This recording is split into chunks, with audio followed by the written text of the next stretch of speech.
want to thank everybody for coming to this March 12th, 2024 City Council meeting.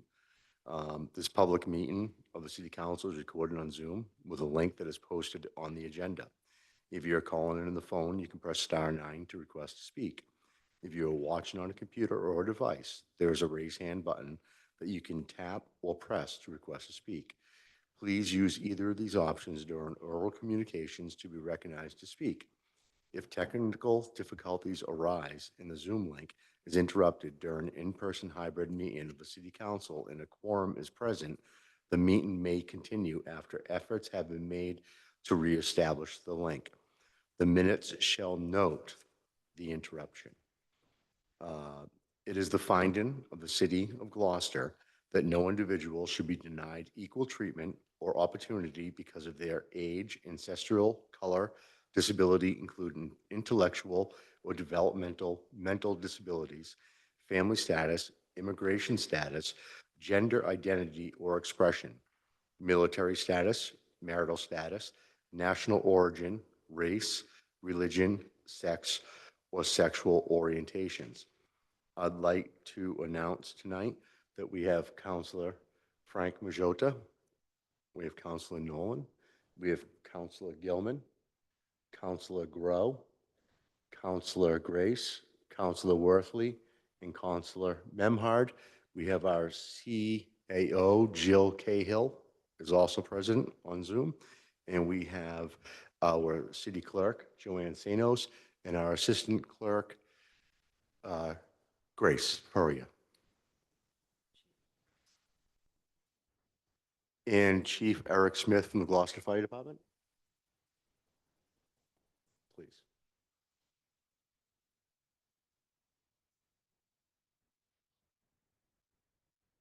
So our next order of business is going to be the flag salute and then a moment of silence. The moment of silence tonight will be for our CFO, John Dunn, and they'll be led by Councilor Memhard, the Chair of Budget and Finance. So if we could all raise, and Frank, if you could lead us off in the flag salute. I pledge allegiance to the flag of the United States of America and to the republic for which it stands, one nation, under God, indivisible, with liberty and justice for all.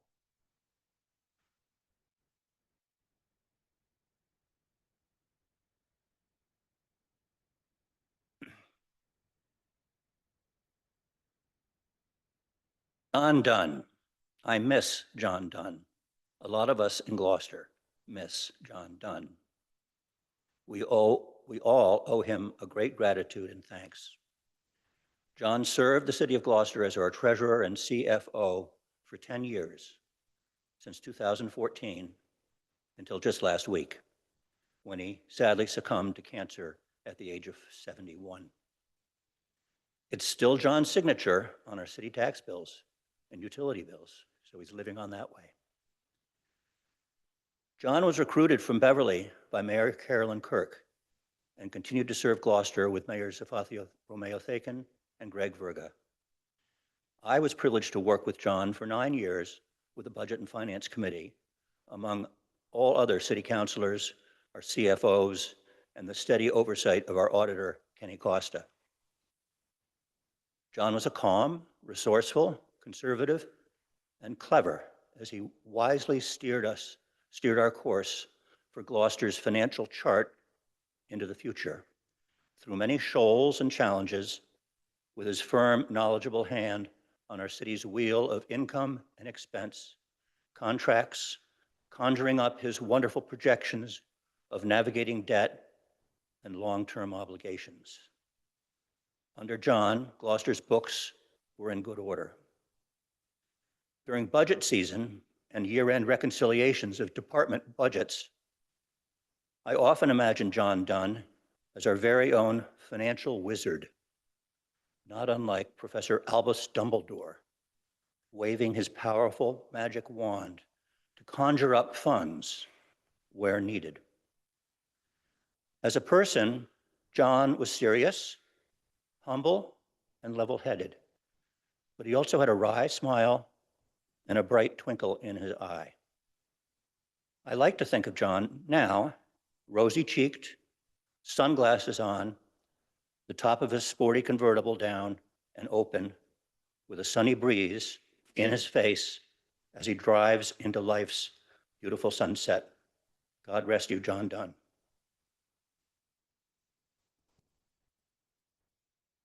I'd like to ask if Counselor Gilman would like to add. So just like to continue with our tribute to John Dunn. In loving memory of John Dunn, October 14th, 1952 to March 4th, 2024. May the road rise to meet you. May the wind be always at your back. May the sun shine warm upon your face and rains fall soft upon your fields. And until we meet again, may God hold you in the hollow of his hand with a shamrock. John Dunn, I worked with him for 9 years. He was a remarkable man. He was fun, he was serious, he would tell it like it is. He was a man of few words. He did so much for our city. He was always here late at night. He was always on our calls. Sometimes his dog would sit on his lap during Zoom time. Sometimes we'd see him leaving in his really cool white BMW with the top down, and we'd tease him that we must pay you enough, and we knew that we didn't because because we just loved everything about John. So I just want to join the words of Council Memard, who worked the most with him, being on BNF for all those years, but also on behalf of his family, thank them for giving us so much of John during these years. And his wife tonight at the wake couldn't have been more lovely about how much Gloucester meant to John, and got to meet all his grandkids and his kids, and he's got a special family right now that's hurting. So I just join this tribute to John tonight and thank him for all his great work for our city. We'll miss him. Thank you, Counselor Grow.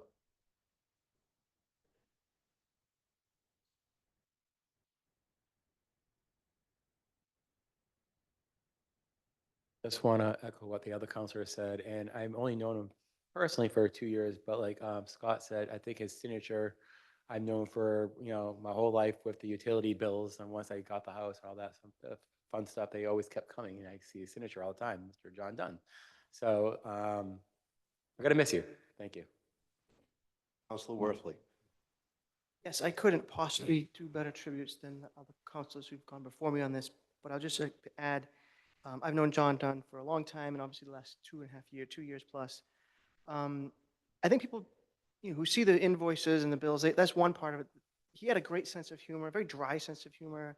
Even though he was a man of few words, he would have a quirk here or there that just was really helpful and clever.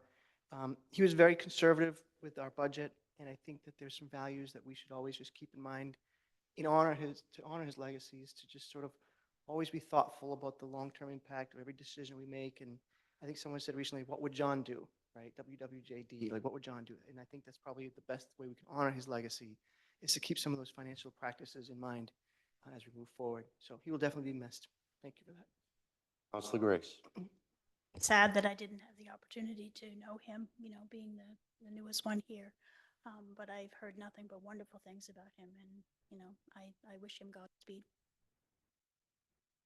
I'll say that working with John for the last 8 years, a lot of the things that we have gotten done wouldn't have been possible without him. His institutional knowledge of municipal finance has brought us in a lot of directions with creativity to help citizens looking to work with issues such as betterment stuff. A wonderful person, always had time for a call, and definitely put the city first in his life. And I'm truly going to miss him. I'd like to ask if our clerk would like to have a moment. Yes, I worked with John Dunn closely with finance and signing contracts and whatever needed to be signed.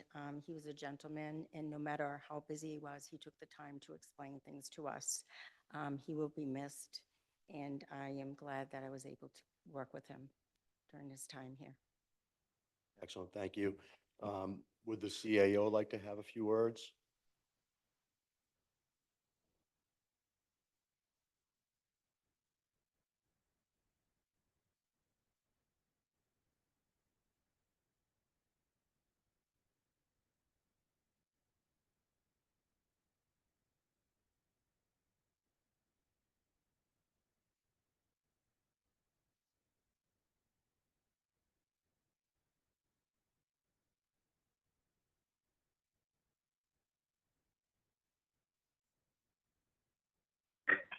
Thank you, Council President. I don't really have any words to say. I'm going to miss John very deeply.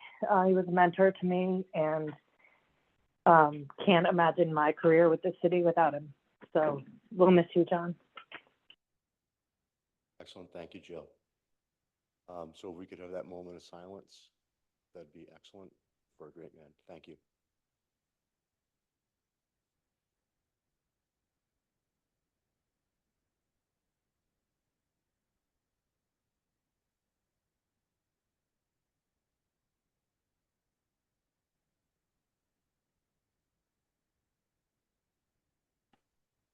Thank you.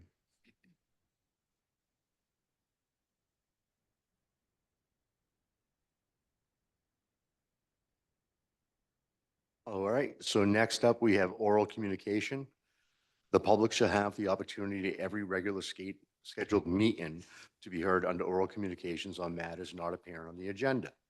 Oral communications shall allow any resident and/or property owner and/or business owner who has a request or complaint of any nature relative to city business to appear before the city council. Make their statement without debate, and the city council will refer matters to the office of the mayor.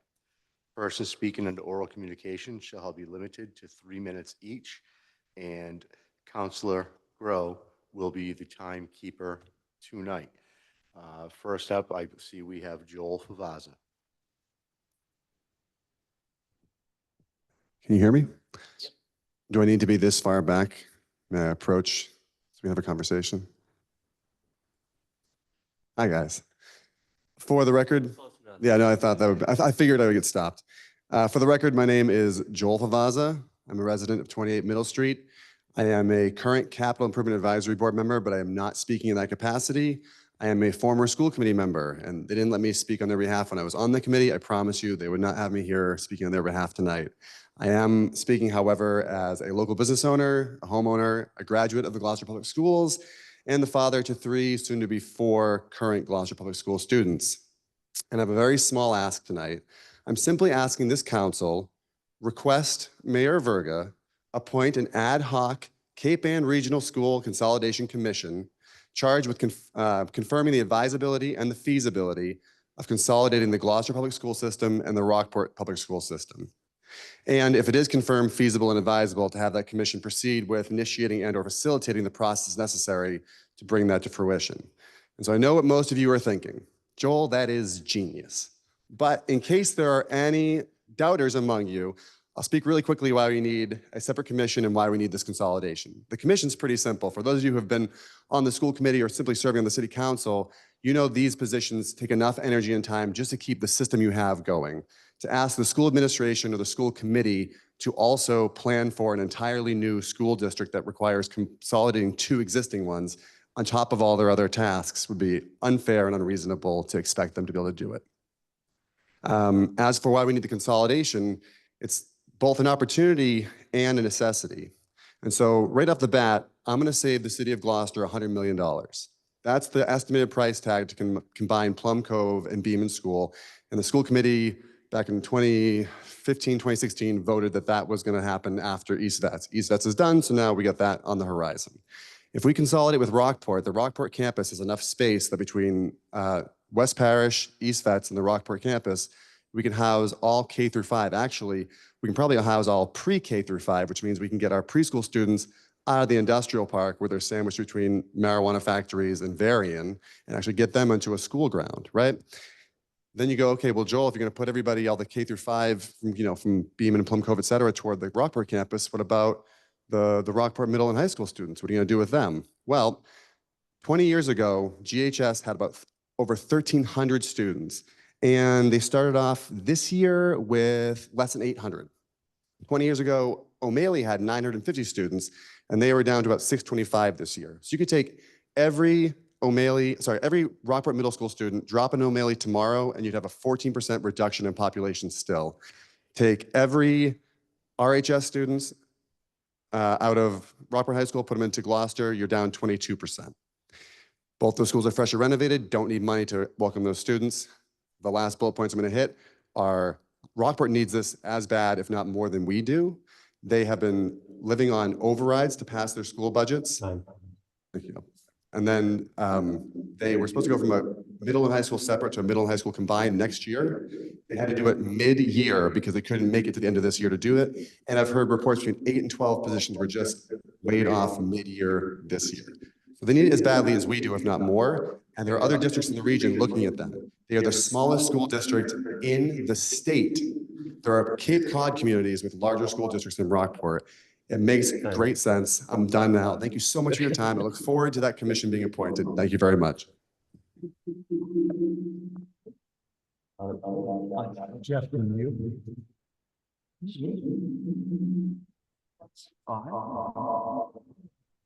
Your computer. I thought I muted. In your.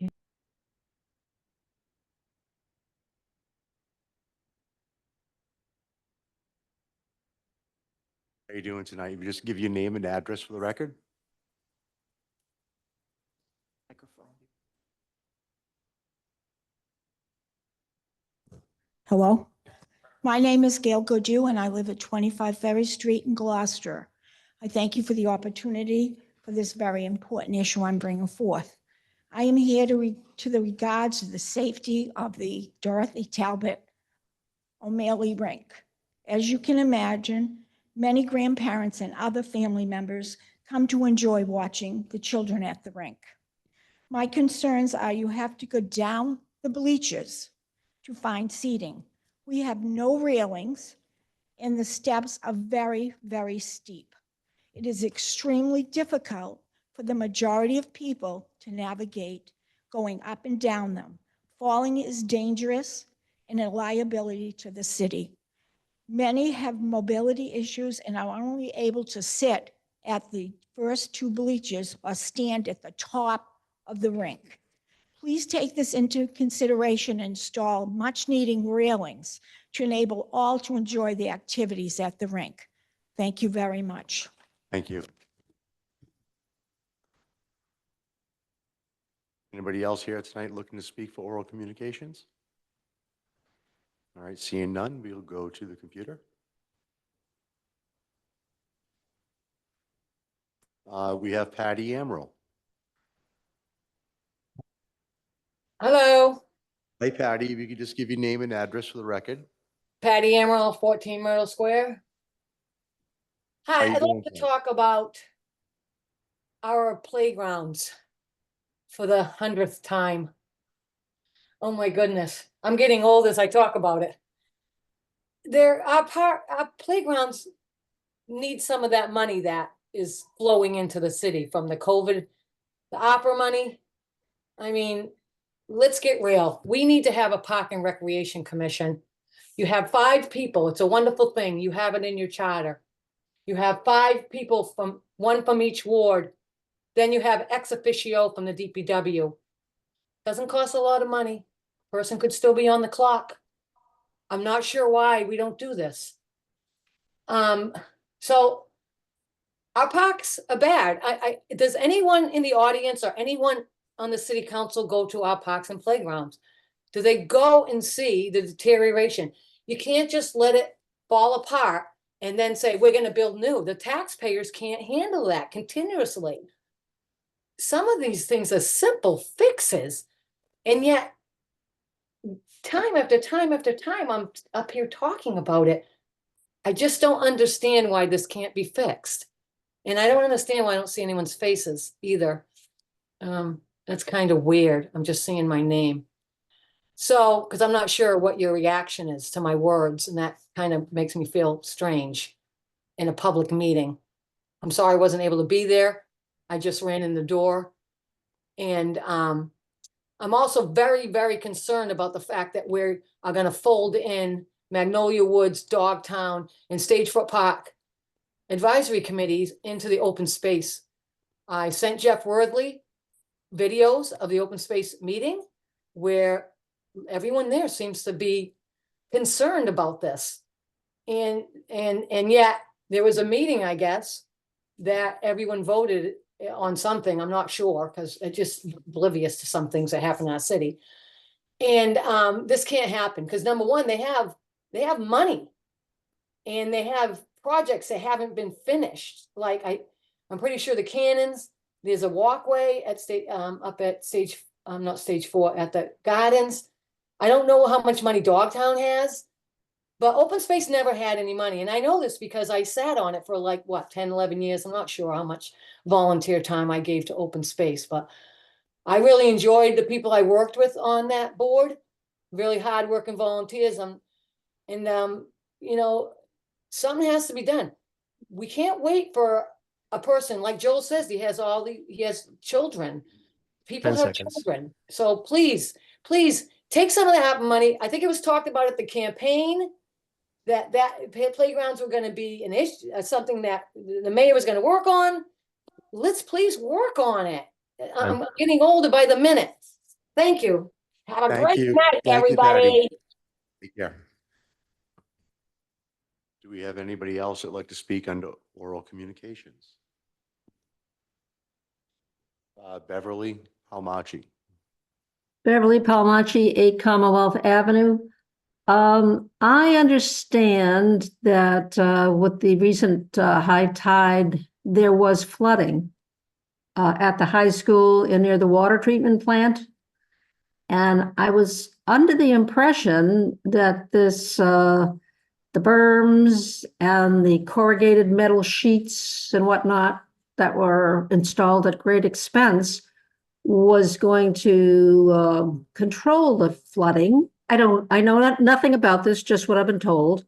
I went to a town green meeting where fellow, presumably very knowledgeable fellow from Harvard University talked about it, and I asked him if this was a proven method that stopped flooding, because it sounded a little odd to me that this could actually stop the flooding. And he he assured me that it was. He high-fived Mia Verga, who was right there, who had introduced him, I believe. So maybe Mia Verga can answer this, or maybe somebody can answer this. Why did we have flooding if the berms and the corrugated sheets are in place? I think probably more than myself would like to know, because what's going to happen in the future. Thank you. Thank you, Beverly. Do we have anybody else that'd like to speak under oral comment? All right, seeing none, I'd like to close oral communications. The next order of business is, Madam Clerk.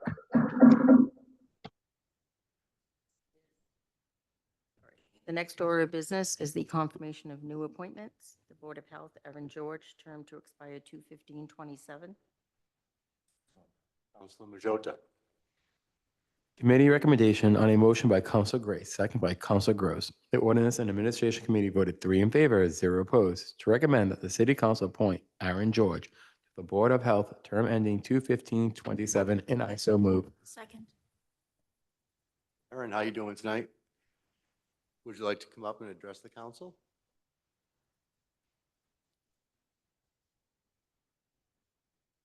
You just tell us a little bit about yourself for the full council, that'd be excellent.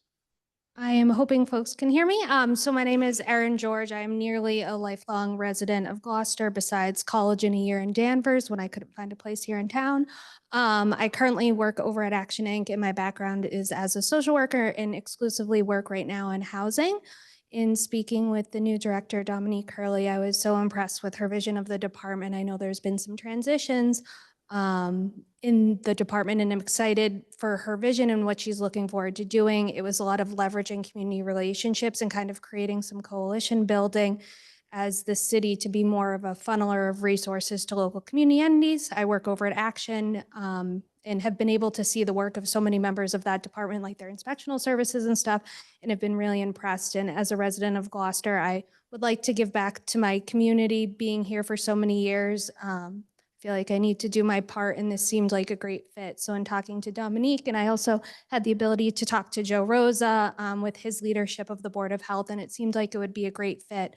I think with my background in social work, the social determinants of health excuse me, for those who are unhoused are extremely important. I think with that lens, I'll be able to offer maybe a new perspective to the board and kind of a voice in that sense. So I'm really excited and had the opportunity to hear from the folks at O&A and get asked a few questions. So I'm really excited about it. Excellent.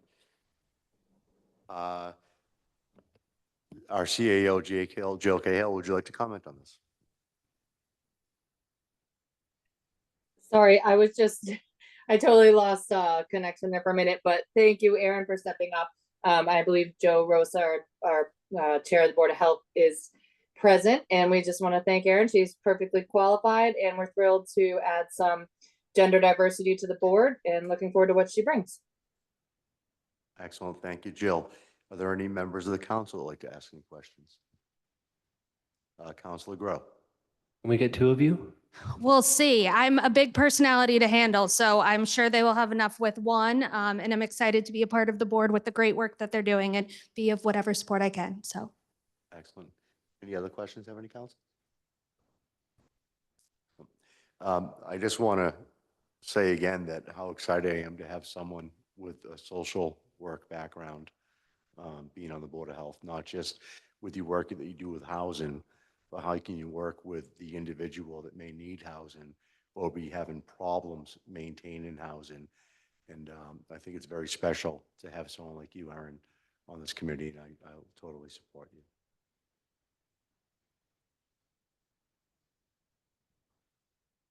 Oh, yeah, definitely. Questions or comments? Thank you. Aaron, we haven't had a chance to meet yet. I'm thrilled that you're coming on board, and I'm excited the mayor's appointed you.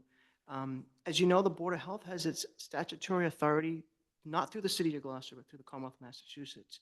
And even though there is a need for cooperation and some synergy, you're joining a board that has authority that goes beyond just what the mayor or the council or the city wants.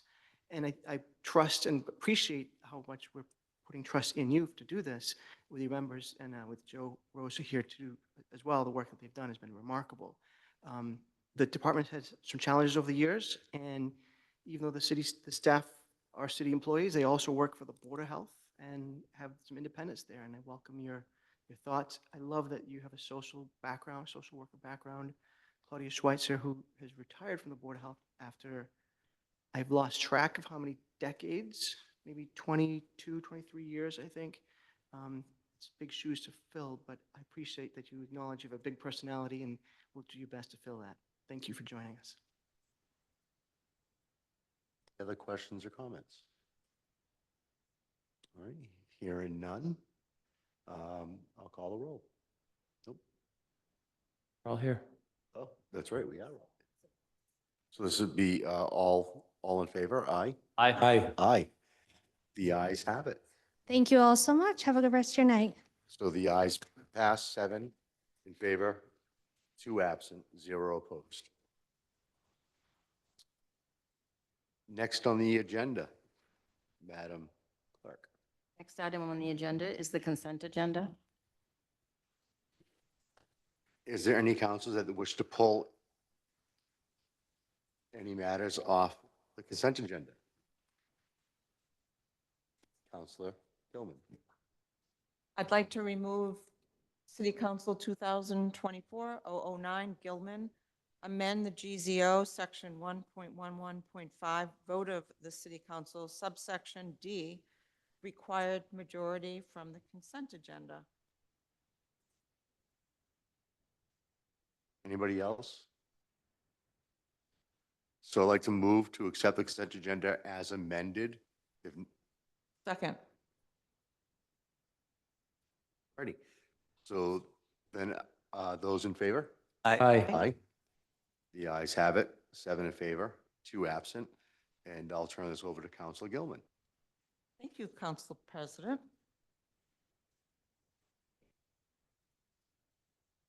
I've been advised by the city clerk that my Council Order 2024-003 affects the entire city and, Oh, and aye. April okay, I'm sorry. 409. I've advised this by the city clerk that my Council Order 2024-009 affects the entire city. And given that notice to all the butters in the city in this situation is impracticable, I move that the city council waive the notice to abutters under GZO section 1.11.4B regarding 2024-009 Gilman, and that the council is asked to amend the zoning ordinance accordingly to set the public hearing for April 23rd, 2024, and to refer the matter to the Planning and Development Committee and the Planning Board, and I so move. Second. Alrighty, all those in Wait, favor? Point of order. Sorry. Oh, this is Willoughby rule. Yeah, point of order before we get to this point. Are we voting right now to waive notification? We can't vote on anything that's presented before us the first time unless we declare a state of emergency, and this certainly isn't a state of emergency. So we'd have to put it on a future agenda. It's an important piece, but That's correct. we That's- can't vote on the waiver, right, at this point without a 2-week, or actually, No, 48 that's hours. not.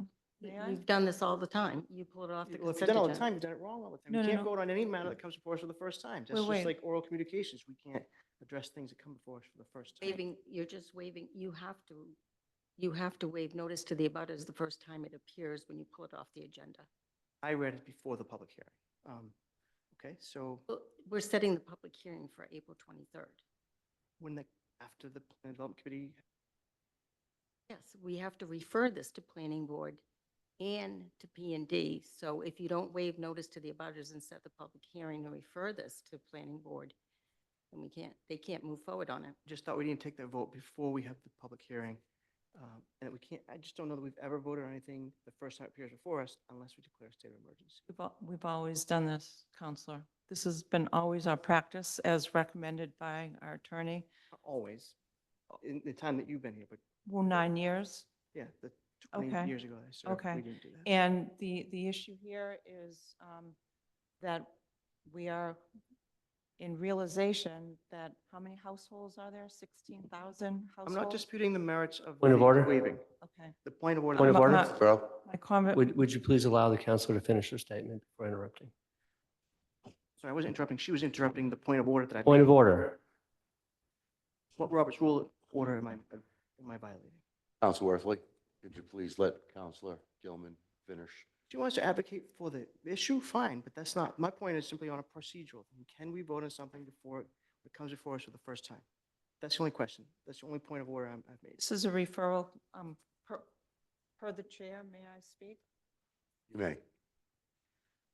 Right now, what we are doing is we're simply referring this to standing committee.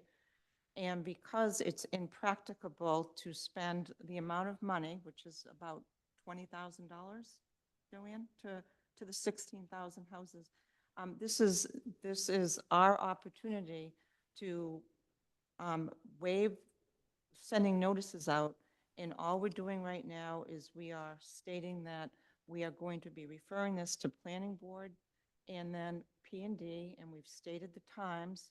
It will still be advertised in the newspaper, and we are doing nothing short of following our normal protocol. So I ask that we move vote this by. I believe that we've been doing this in the entirety that I've been here, and this has come up before with 2 different city solicitors. And it's been clarified to me that this is standard practice, that before we get to where we need to be, we need to establish that we're not going to send out a $7 letter to every house in the city of Gloucester and spend, it's actually probably more than $20,000 at this point for this, to make this happen. So this is advance notice to people that we're going to waive the notifications and move on with sending it to committee for review. I have no objection to waiving the $7 charge per house. That's not what I'm discussing here. I think that is in order. I'm just questioning the timing of us taking a vote on something that's appeared before us literally within the last 5 minutes. Right? We get things, posted, and we have, we don't vote on anything unless we declare an emergency. But if that's the way we're going to do it, I'm okay with the waiving. I just don't know that we can take votes on things that haven't appeared before us before. I'd like to call the roll for the vote, please.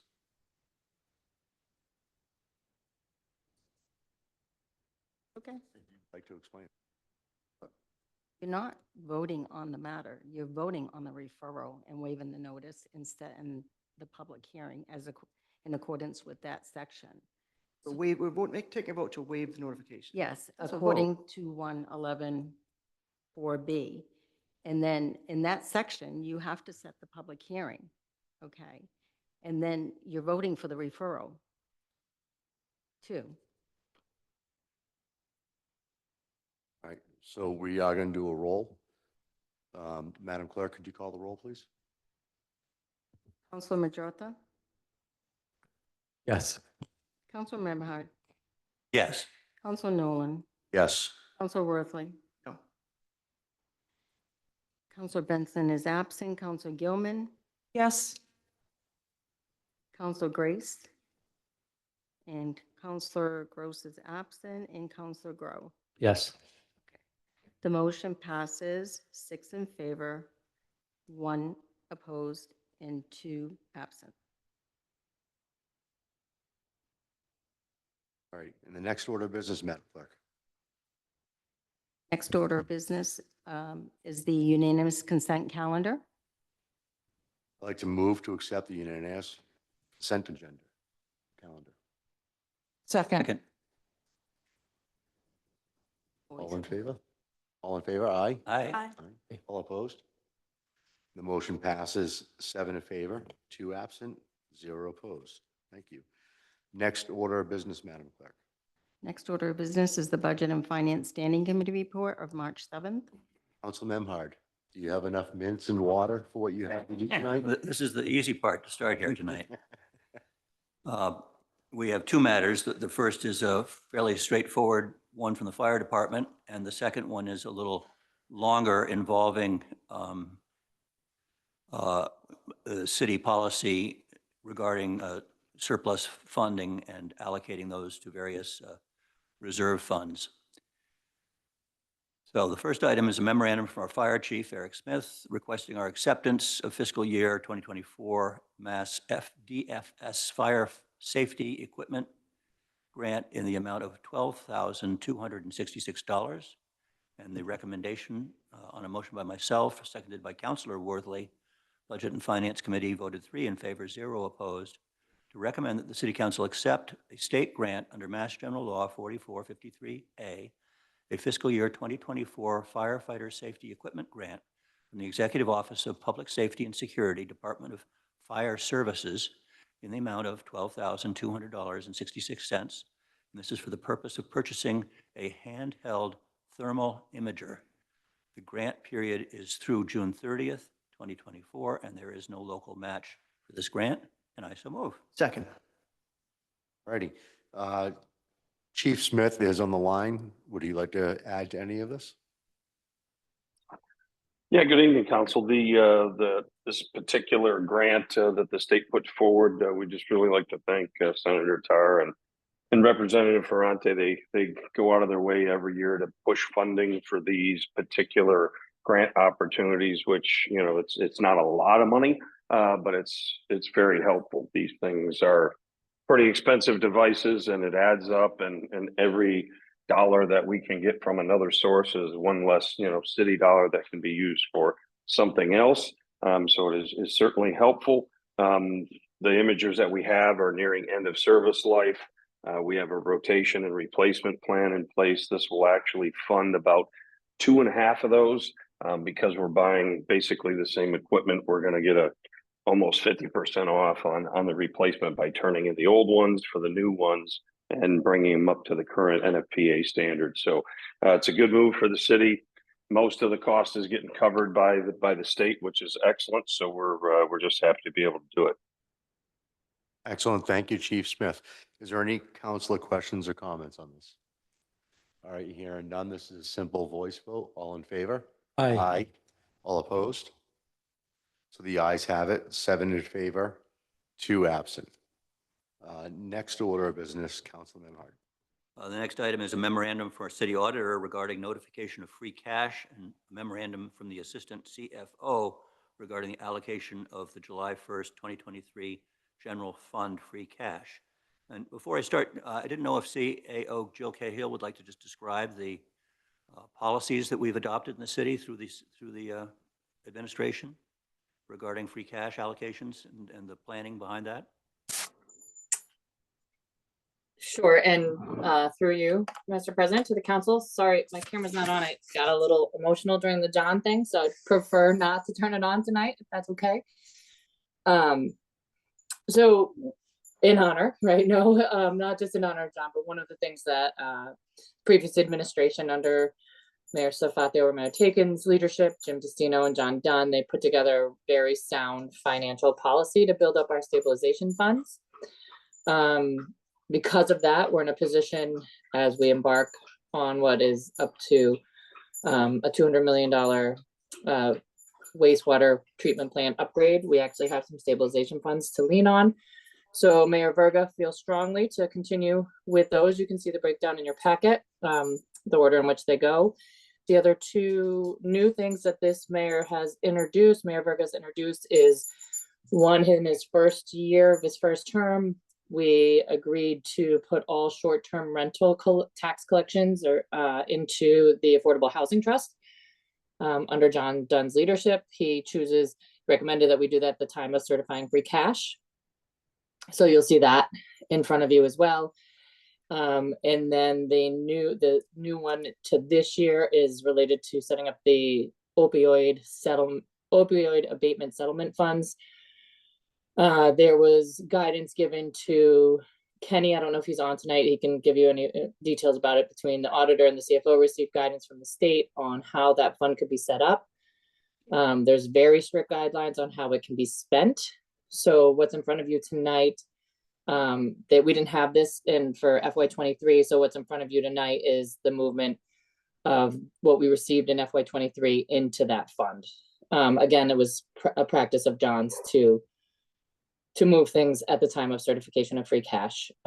We have our team from the health department under the director Dominique Hurley and the CIU under Lieutenant Jeremiah Nicastro, diligently working on plan and reaching out to the community about how best to invest those opioid settlement funds moving forward.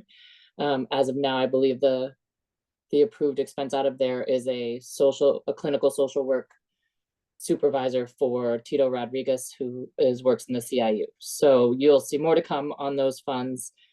And I think that outlines things.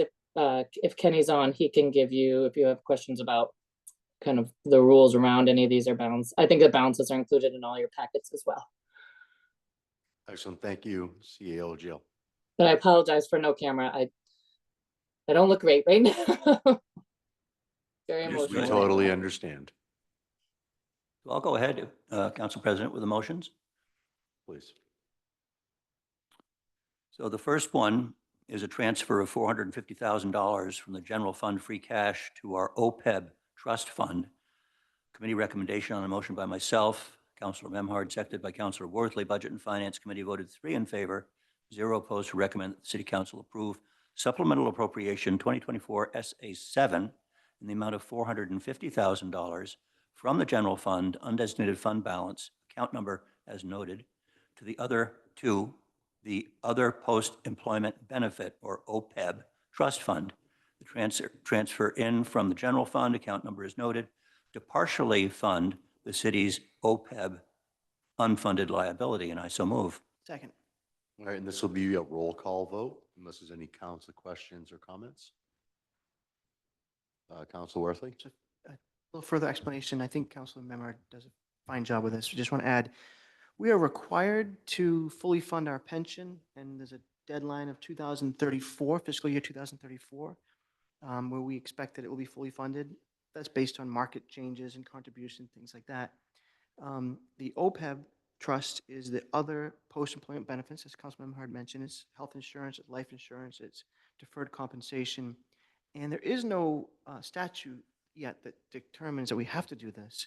But it's very wise, I think, of this administration and John Dunn to have pushed us to put some money into this, because sooner or later there will be a mandate, and we'll be talking about big numbers to try to honor the commitment we've made contractually to employees. So this is getting a head start on that, and I think it's a wise move. I'll be supporting it. So thank you, Council Worthley. Madam Clerk, could you call the roll? Council Majota, Yes. Council Memhard, Aye. Council Nolan, Aye. Council Worthley, Aye. Councilor Gilman, Yes. Counselor Grace, and Counselor Grow. Aye. The motion passes 7 in favor, 0 opposed, 2 absent. Next on the agenda. The next item is the second part of this motion. This is a transfer of $75,596 from the general fund, free cash, to the City of Gloucester Affordable Housing Trust Fund. The committee recommendation on a motion by myself, seconded by Councilor Worthley. Budget and Finance voted 3 in favor, 0 opposed, to recommend that the City Council approve supplemental appropriation 2024 SA number 8 in the amount of $75,596 from the general fund, undesignated fund balance, free cash, account number is noted to the Affordable Housing Trust Fund. Transfer in from the general fund, account number as noted. And this is per the capital plan funding and free cash distribution policy. And I so move. Second. Council Memhard, do you have any narrative? The only other, this is the source of funding that, as I believe Jill Cahill mentioned, that is coming from the surcharge that we implemented 3 or 4 years ago under the leadership of Councilor Cox, Budget and Finance, surcharge on Airbnb rentals within the city. So there's an additional 5% tax. There's no administrative costs to the city. It's all handled through the state, and we this year are receiving, as you see here, $75,000, and the city, the mayor's policy is to take this revenue and dedicate it to the city's own affordable housing trust. This is actually the largest amount that we've received in the course of the last 3 or 4 years. Prior, it was, I think, about $50,000. So this is one source of funding for the Affordable Housing Trust to work with. Excellent. Thank you, Council Memhard. Do we have any council questions or discussions? All right, hearing none or seeing none. Madam Clerk, could you call the roll? Counselor Majota, Aye. Counselor Memhard, Aye. Counselor Nolan, Aye. Counselor Worthley, Aye. Counselor Gilman, Aye. Counselor Grace, Aye. and Counselor Grow. Aye. Motion passes 7 in favor, 0 opposed, 2 absent. Clerk, Council Memhard, please continue. Item number 3 in this package here is a 2024 SA9 transfer of $186,572 from the general fund free cash to opioid settlement receipts SR fund on a committee recommendation by myself, motion by myself, seconded by Councilor Wardley. Budget and Finance Committee voted 3 in favor, 0 opposed, to recommend that the City Council approve supplemental appropriation 2024 SA number 9 in the amount of $186,572 from the general fund, undesignated fund balance, free cash, account number is noted to the opioid settlement receipts, special revenue fund transfer from the general fund, account number is noted per the capital plan funding and free cash distribution policy, and I so move. Second. All right. Council Memhard, do you have a narrative to this? This is actually the first year that this is being handled in this particular manner, but the administration has an allocation policy in place to make sure that these opioid lawsuit funds that the city is beneficiary of are being dedicated to treating drug issues within the community and the resources to provide for that. So thank you, Council Memhard. Is there any questions or comments from the council? All right, seeing none. Madam Clerk, could you call the roll? Counselor Majota, Aye. Counselor Memhard, Aye. Counselor Nolan, Aye. Counselor Worthley, Aye. Counselor Gilman, Aye. Counselor Grace, Aye. and Counselor Grow. Aye. Motion passes 7 in favor, 0 opposed, 2 absent. And up next, Council Memhard. Number 4, and I should comment that all of these allocations are based on a formula that CAO Cahill referred to, but it was developed back in the Thakin administration by CAO Jim Destino, and then the current mayor has worked with that original formula and made some additional distributions, but it's again by a formula of whatever our year-end free cash is. So the 4th item is 2024 SA10, a transfer of $1,248,772 from the general fund free cash to our capital project stabilization fund. On a recommendation by myself, seconded by Councilor Wardley, Budget and Finance voted 3 in favor, 0 opposed, to recommend the City Council approve supplemental appropriation 2024 SA10 in the amount of $1,248,772 from the general fund, undesignated fund balance or slash free cash, account number is noted, to the capital project stabilization fund, transfers in from the general fund, account number as noted, for the capital plan funding and free cash distribution policy. And I so move. Second. And Councilor Memhard, do you have any comments to this? Again, this is the lion's share of the free cash, and it's allocated to our stabilization or rainy day fund. And we reviewed at BNF what the appropriate level of this kind of a rainy day fund typically is. They look at a margin of about 2 months of a total budget, I think. So we're not quite there, but this is a healthy rainy day fund allocation. For this Any city further budget. discussion on this? Councilor Grow. Yeah, I'm going to be a pedant for a second. Online, some of the community chat rooms, there was some outrage over this idea of free cash, as if it somehow was being misspent or our budgets weren't together. And I think it's really important for people to understand that free cash isn't free. It is money that is, when you put your budget together at the beginning of the year, you do your best to give your best estimates on how much money you're going to receive, how much money you're going to spend. Projects come in at varying rates of when they complete, whether they're more expensive or less expensive. Anytime there's a surplus in an account, we can't just simply spend it. It has to fall to free cash, meaning that, you've got to account for the fact that you budgeted for something, it didn't cost as much, or you received more revenues than you expected. The housing tax would be a good example. If we expected 50,000 and got 75,000, that would be 25,000 more that would be essentially free cash.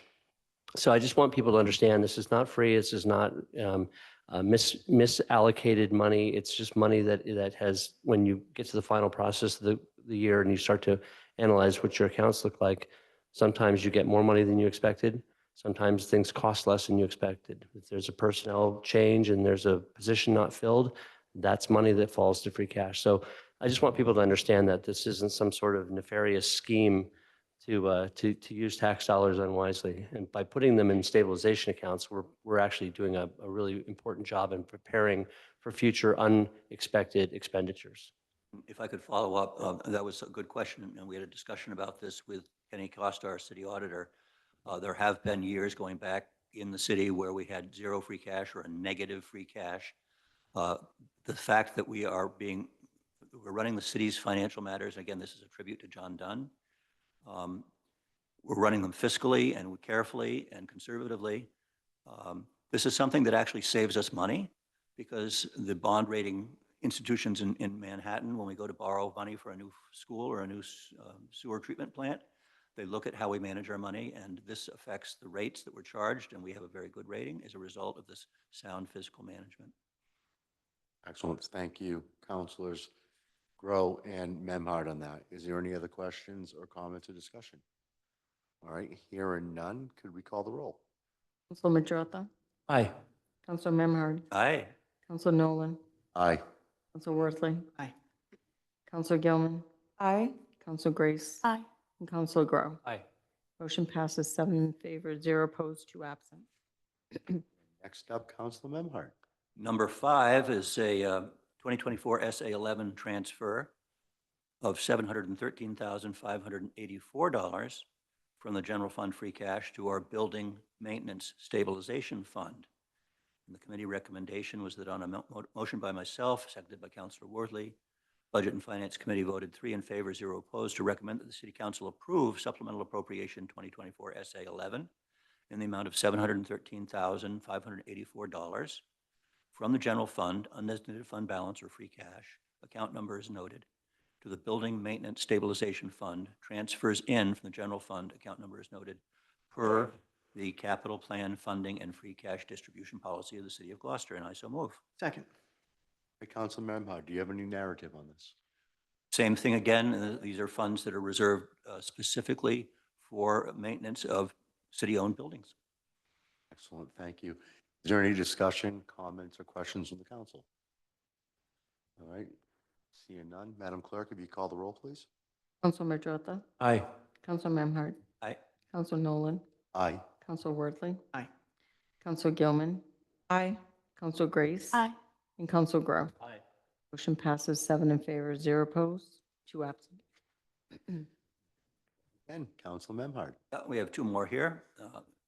Following, again, the formula that has been established by the administration.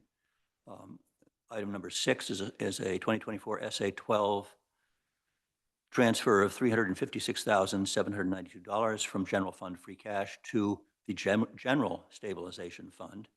And the committee recommendation is on a motion by myself, seconded by Councilor Wardley. Budget and Finance Committee voted 3 in favor, 0 opposed, to recommend the City Council approve supplemental appropriation 2024 SA-12 in the amount of $356,492 from the general fund, undesignated fund balance or free cash, account number as noted, to the general stabilization fund. Transfers in from the general fund, account number as noted, per capital plan funding and free cash distribution policy, and I so move. Second.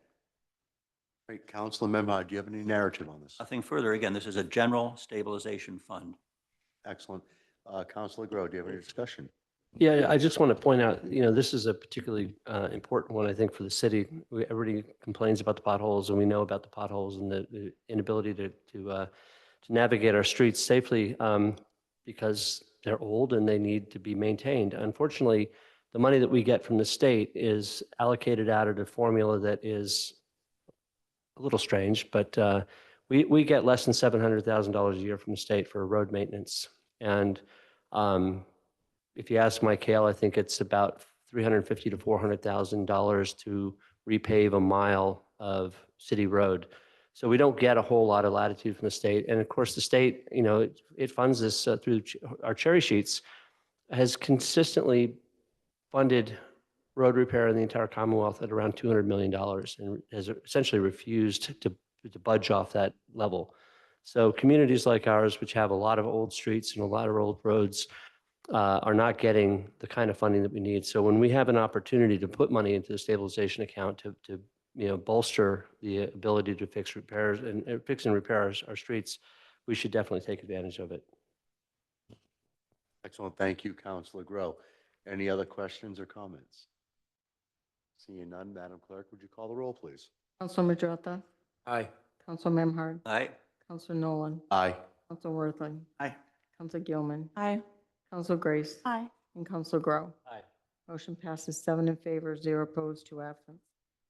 Councilor Memhard, now Yes, on to the, the last one, and it follows up on the comments that Councilor Grow just made, and reflects a commitment by the current mayor, Greg Verga, to the conditions of our roads and towards prioritizing them. On a motion, the next item is 2024 SA-13, and it's again a transfer of $356,792 from the general fund free cash to miscellaneous paving work, CP fund, capital projects fund. And the committee recommendation on a motion by myself, seconded by Councilor Worthley, Budget and Finance Committee voted 3 in favor, 0 opposed, to recommend that the City Council approve supplemental appropriation 2024 SA-13 in the amount of $356,792 from the general fund, undesignated fund balance, free cash, account number is noted, to the miscellaneous paving work capital projects fund, transfers in from the general fund account number as noted for the capital plan funding and free cash distribution policy of the city, and I so move. Second.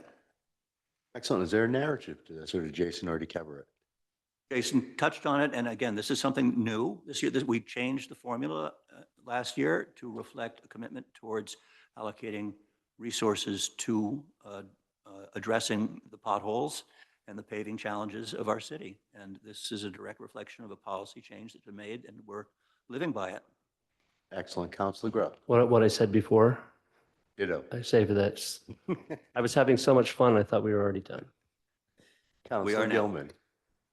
So this was a very important reallocation of our funding formula last year. And I really appreciated Mayor Verga taking the initiative to make that change. What we've learned from our DPW director, Mike Hale, is that the amount of money that we get in Chapter 90, which is typically about $680,000 a year, is only enough money to repave our public roads every 40 years rather than 20 when they need to be done. And this flexibility in our formula helped.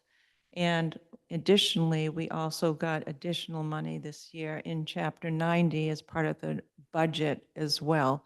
So I think as long as we keep pushing the state to keep looking at that Chapter 90 formula for all 351 municipalities, we're going to be doing ourselves and our streets a big service. So we need to keep the pedal to the metal and keep pushing our legislators to make the right decisions, because we've learned that the conditions of our road is a big quality of life here, and we have to keep doing what we're doing with increasing that money if we don't have enough coming to us from the state. So thank you. And thank you, Councilor Gilman. Any other councilor questions or comments? I would, if I could, just follow Councilor up Webb? that in addition to those funds that Councilor Gilman was just referring to, Mayor Verga did make the decision based on the listening committee that he had on the ARPA federal funding resources to dedicate additional funds, let this out of the ARPA resources dedicated, received by the city. I think it was another $1.2 million or $1.5 million to paving projects. So that was a one-time additional dedication of financial resources towards maintaining Gloucester's roads. Excellent. Thank you, Councilman Memhard. Is there any other questions or discussion? Seeing and hearing none, could we have the roll, Madam Clerk? Councilor Majota, Aye. Councilor Memhard, Aye. Councilor Nolan, Aye. Councilor Worthley, Aye. Councilor Gilman, Aye. Councilor Grace, Aye. and Councilor Grow. Aye. Motion passes 7 in favor, 0 opposed, 2 absent.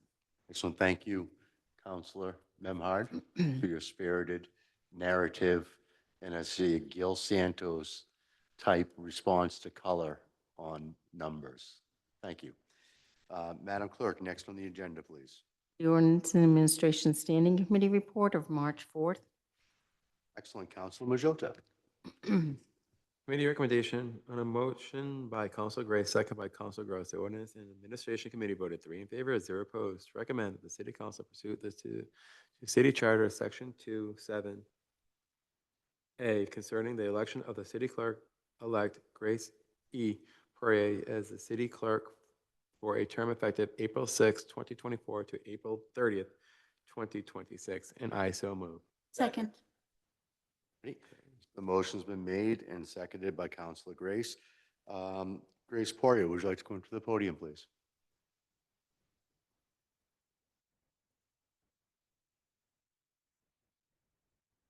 Thank you for coming tonight, Grace. Even though you weren't working, you were still passing out the agendas to the crowd, and I can't thank you enough for that service. So it's a pleasure to have you. We've known you all for basically our entireties of our time on the council. So I'd like to take this time to ask if there's any questions from any of the councilors that would like to ask Grace. Anything? Comments? Okay, so we'll start with Councilor Worthley. He actually had his hand up first. Okay, thank you. So, Grace, we are very lucky to have you. Thank you for coming in tonight, but thank you for your continued service to the city clerk's office and to the city of Gloucester. There are not enough positive words in the dictionary to list your positive traits. I'm very grateful, and I wish you well in this position. I think people don't understand how much work the city clerk's office does. Not to scare you, you know the job already, so otherwise you might be afraid of what you're getting yourself into. Between elections, every record in the city of Gloucester, from birth certificates to death certificates to marriage license to dog licenses, it is the busiest office in the city. And then you have to deal with us as city councilors. But you do that really well, and you help us with whether it's Robert's Rules of Order or the zoning code or the ordinance book. We're really lucky to have you, and thank you again for serving. Look forward to working with you. Thank you, Councilor Worthley. I'd like to move on to Councilor Grow. I just want to say I'm very delighted that you've put your hat in the ring for taking over that position. I'm very excited about your tenure to moving forward. You've always been a real help, and I love your precision. I love the fact that you take things seriously and you look into what it is that we ask you to look into, and you come back with good answers and strong data and information, which is, that's how we make our decisions. It's kind of a double-edged sword because as we as we anoint the new empress of the clerk's office, we have to acknowledge that this is the passing of our esteemed colleague Joanne at some point, that point when she moves on through her retirement, and just to acknowledge what an amazing presence you've been for this council and councils prior to this.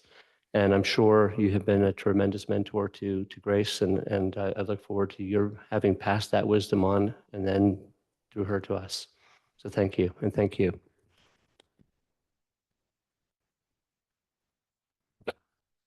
I'd like to go with Counselor Gilman. So, Grace, you have been such a standout member of the city clerk's office in terms of your process knowledge, parliamentary procedure knowledge, all the little details that need to happen, particularly on voting day. It's amazing what a great backup you've been to our current city clerk.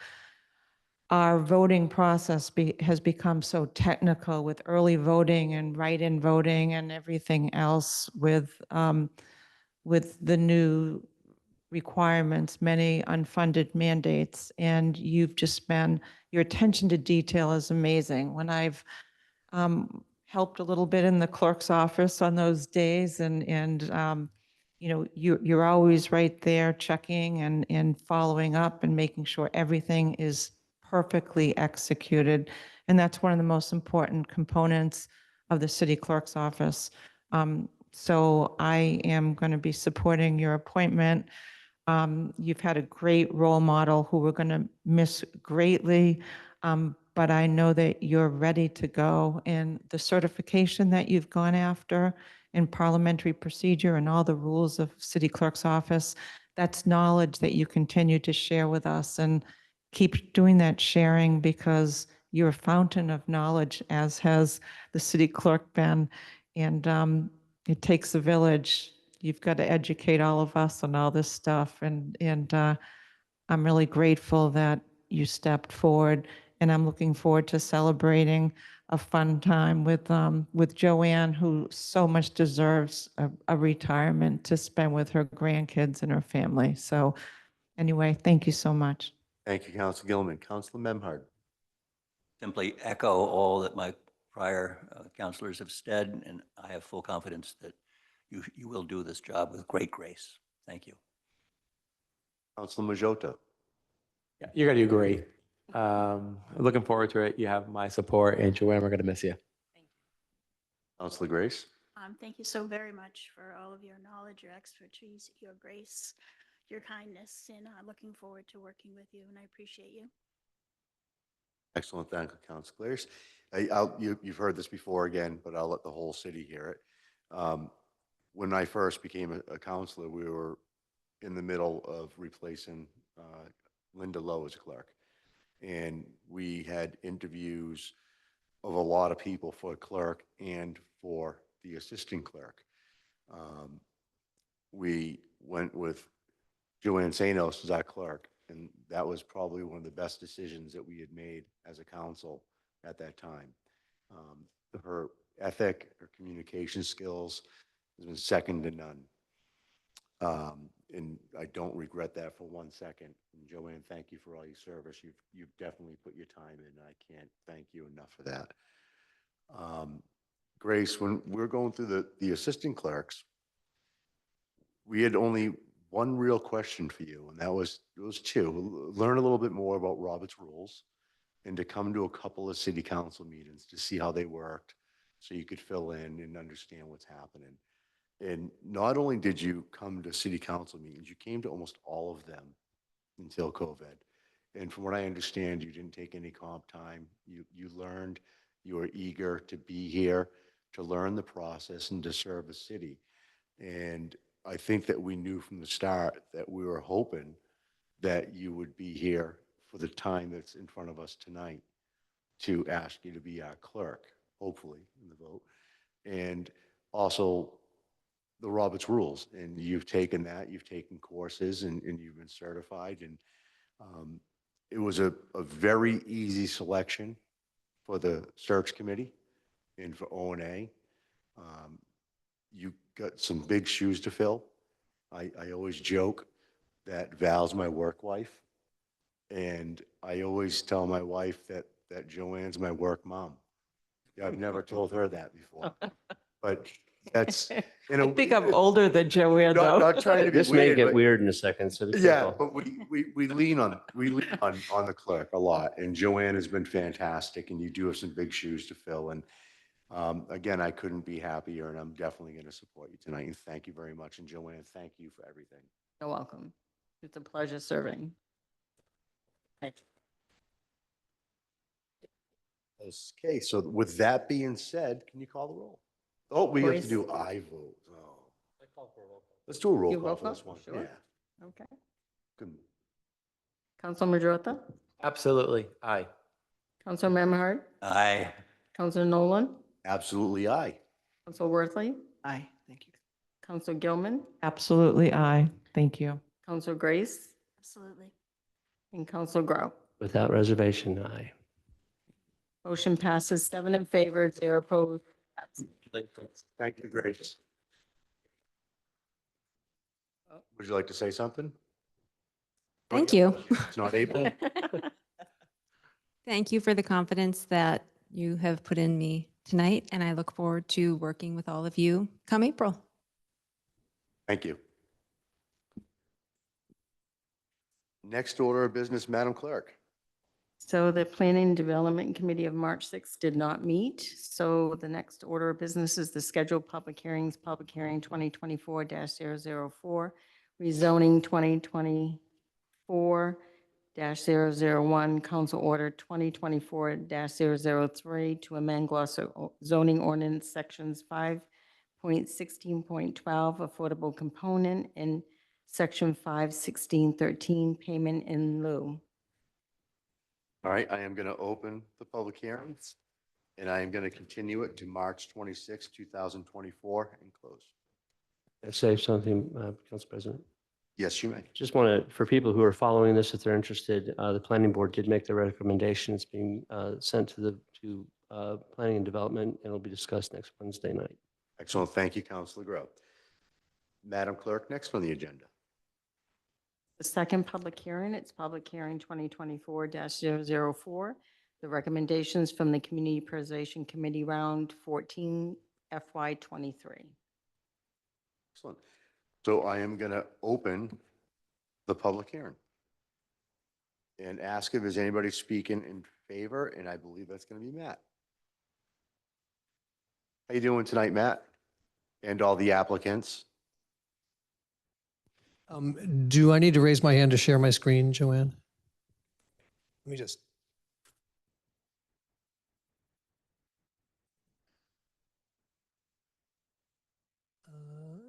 I don't have full participation yet. I'd share it with you. Did you log into the Zoom? You might have hit the wrong link.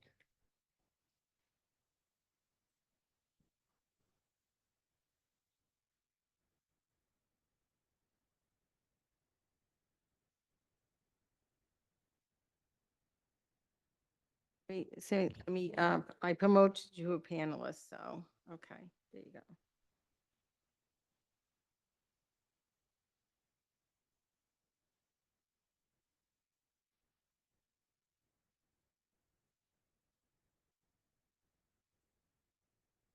Excellent. Thank you, Matt.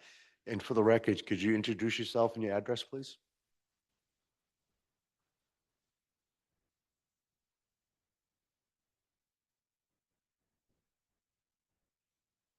Hello, there we go.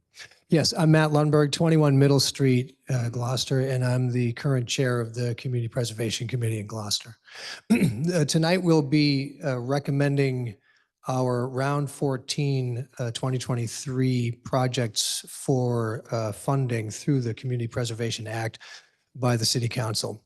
I'm gonna, if it's all right, make a brief presentation of what the Community Preservation Act is, how we administer it in Gloucester, and then we will proceed to each project that requires your vote to approve the appropriation.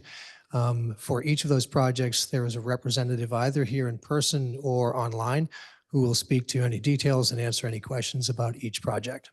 Excellent. The floor is yours, Matt.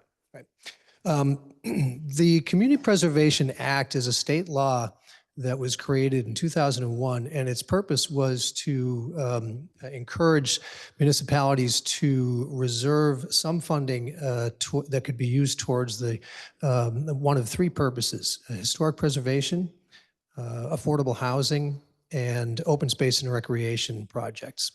The encouragement was that the state created a fund that municipalities could access if they passed the CPA in their city or town. Passing it required a city or town to raise money through a surcharge on real estate taxes. The city of Gloucester passed it in 2010 with a 1% surcharge on residents' real estate taxes. Once you've done that, the state will match some percentage of what we raise locally. And that match over the last 10 years has varied between 17 and 44% each year. The variance is because the state money is raised based on percentage that comes off of registry of deeds transactions, and that varies based on how many real estate sales are being made each year. There is a catch, of course, a requirement on our behalf, and that is that we only spend these funds on historic preservation, affordable housing, or open space and recreation purposes.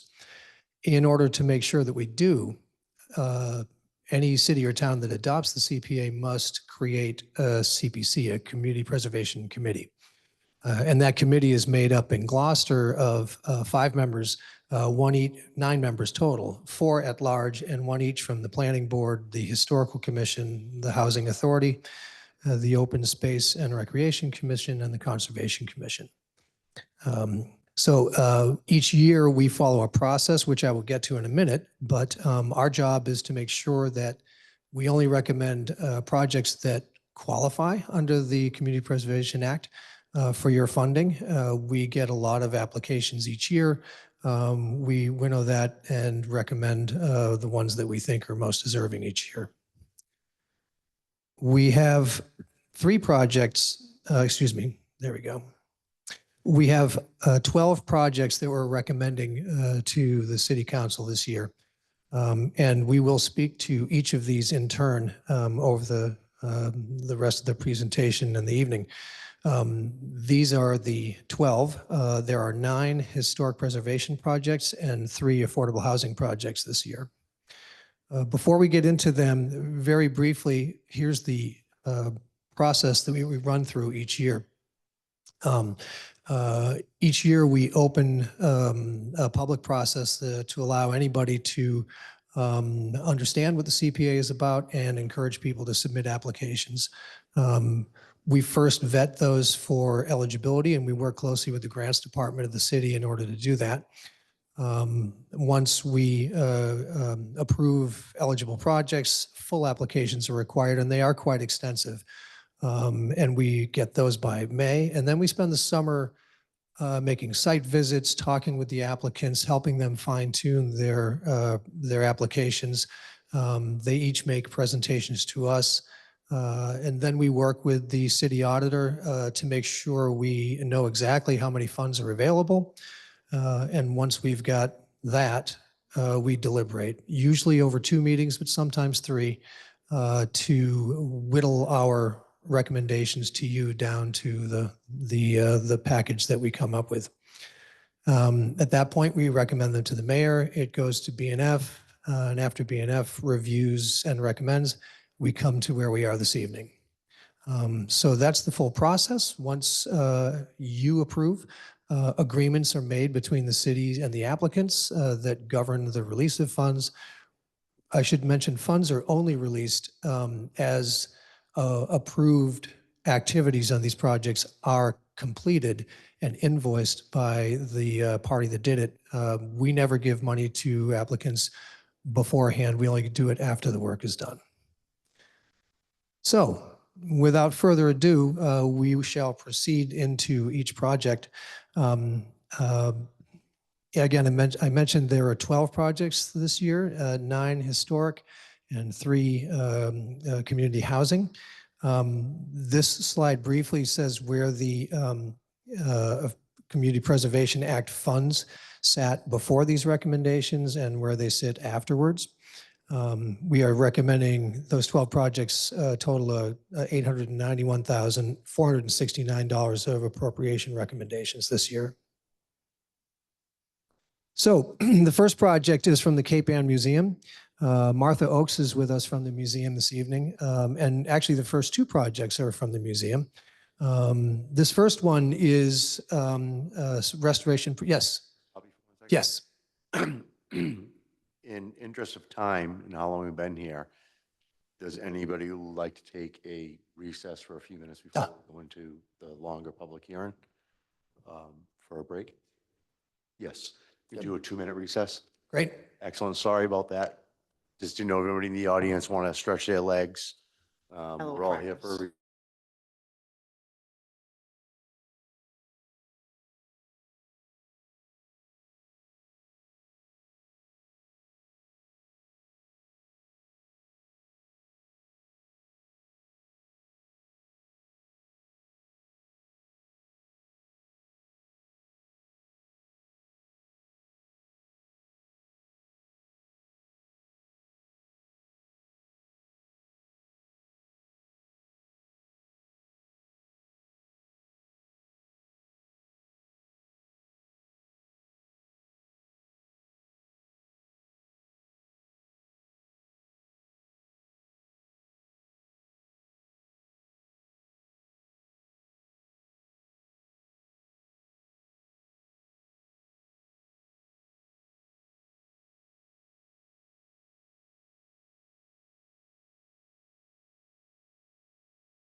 For that brief intermission. And Matt, again, the floor is yours. Sorry for the interruption, but I think we could have all used that.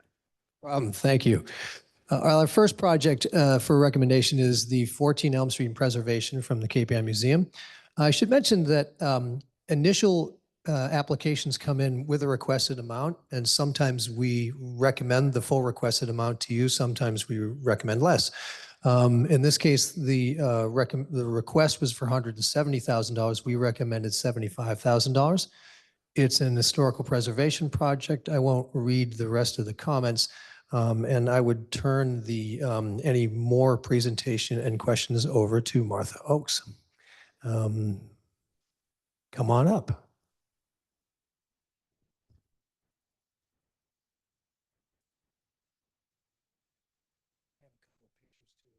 Oh, okay. All one thing, but we're just getting our information. Thank you. I think Matt's going to put a picture up, but we're here tonight about the back part of the Cape Ann Museum. Its physical address is 14 Elm Street, and you're all used to looking at 27 Pleasant Street. But as you know, the facility runs down to the back neighborhood. The building is shown on the left as it is today in the image, and then the right-hand picture shows it when it was constructed in 1916. The museum acquired the building in 1989, and today it's connected to the front part, and it's an integral part of the museum. It houses our research library and the archives, our educational classroom, the bathrooms, the elevator, and our fisheries exhibitions. And the fisheries displays include Howard Blackburn's sloop, The Great Republic, the original wooden statue of Our Lady of Good Voyage, and one of the two 1869 lenses off the top of Thatcher's lighthouse. So it has a lot of very large, important historical objects inside it. As I said, the building was built in 1916 as the local headquarters for New England Telephone and Telegraph Company. So that's where the main switchboard was for the city, as well as offices for the phone installers, the linemen, and the administrative staff. In 1964, the General Services Administration arm of the federal government purchased the property, and for many years it was used for National Marine Fisheries and NOAA offices, and the museum bought it at public auction from the GSA in 1989. As I said, it's joined to the front part of the building now. That took place in 1990, and since then we've done very little structurally, very few capital improvements to it because it's been fine. But now we're about to embark on a renovation project that starts the end of this year. We estimated at about $4 million, but I suspect it'll be a little bit more. And it includes just this section of the building. And what I'm before you here tonight is for funds to help with the exterior. It has a brick facade, many of the same window openings, although not the same sashes. We will be hopefully using CPA funds, which we've already matched, to do restoration on the brickwork, which will include washing, repointing, brick repairs, and repairs to 30 of the lintels at each of the window openings. We'll also be doing some repairs on the side of the building that faces the Browns parking lot on Elm Street, which is not in great condition. And we'll also be replacing and building new shutters for some of the windows that have been closed over. As you know, when you go into that section of the museum, there's almost no windows because it's a museum space, but we've preserved the fenestration on the outside so it looks much as it did in 1916. The work on the brick exterior is estimated about just over $200,000. And again, it's part of a much larger project. And we expect to be done with this work by the end of this year. We're going to go ahead and do it before the rest of the major renovations in the building. So if you have any questions, I'd be happy to answer. Yes. Thank you, Martha. Councilor Gilman. Thank you, Martha. So I continue to be intrigued by the amount of public access we have. Because to me, when we're getting CPA funds from taxpayers, taxpayers want to make sure that they're getting an opportunity to experience. I was wondering if you could share with us from your perspective, what the 2 or 3 most notable opportunities are that are offered during the year at the Cape Ann Museum, because it just makes me excited, and I thought it would be nice if you would share it. As most of you know, we do typically charge admission, although every month, the first Saturday of the month, it's free to the community. The first Friday night of the month, it's free to the community. There are any number of programs that go on throughout the year that are usually collaborations between the museum and the library and the city, so forth, like the Middle Street Walk or the public art program through the schools. There are annual exhibits about to take place. We're always free for those. People under 18 are admitted free. And there's any number of events throughout the year. And I don't think I've ever seen anyone be turned away because they couldn't pay the admission fee. There's also get-in free passes at the Sawyer Library and at all the other community libraries in the area. Thank you. Any other council questions or comments to this? All right. Hearing none.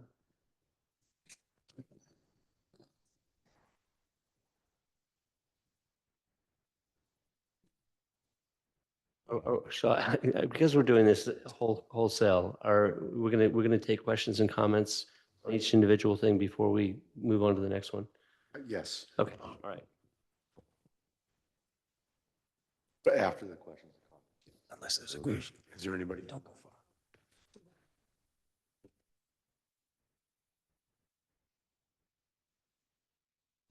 Does anybody like to speak in opposition?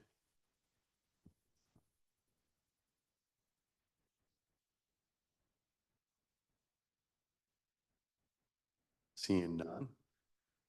Do we have any communications? There are no communications on this project. Alrighty, already done question of councilors. We're not closing the public hearing because we're going to continue as one, but we are going to have the motion. I would like to make one quick comment if I could.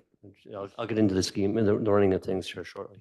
I just wanted to say a couple of things. One, I just wanted to say how lucky we are, Martha, to have you in your position at that museum with all the work that you put into this endeavor. It's truly amazing. And the other thing I'd like to say is that I've actually had people say things like, why does the museum get a tax break? You know, and because it's a nonprofit. And I look at the amount of energy and income and residual effect it had on our economy this summer to have the Hopper exhibit present with the amount of people who came out of the community specifically for that exhibit, stayed for our restaurants, stayed for our shops, walked our streets. It really is such an important asset to our downtown and to the community at large. And I just wanted to thank you for your role in it. Is there any counselors with anything on this list that would like to declare a 268A for any of these reasons of the 12? Councilor Memhard. Under Mass General Law 268A, I need to declare that while Martha and I are married, I have no financial interest in this project. Thank you, Councilor Memhard. So now, with that being said, do we have a motion?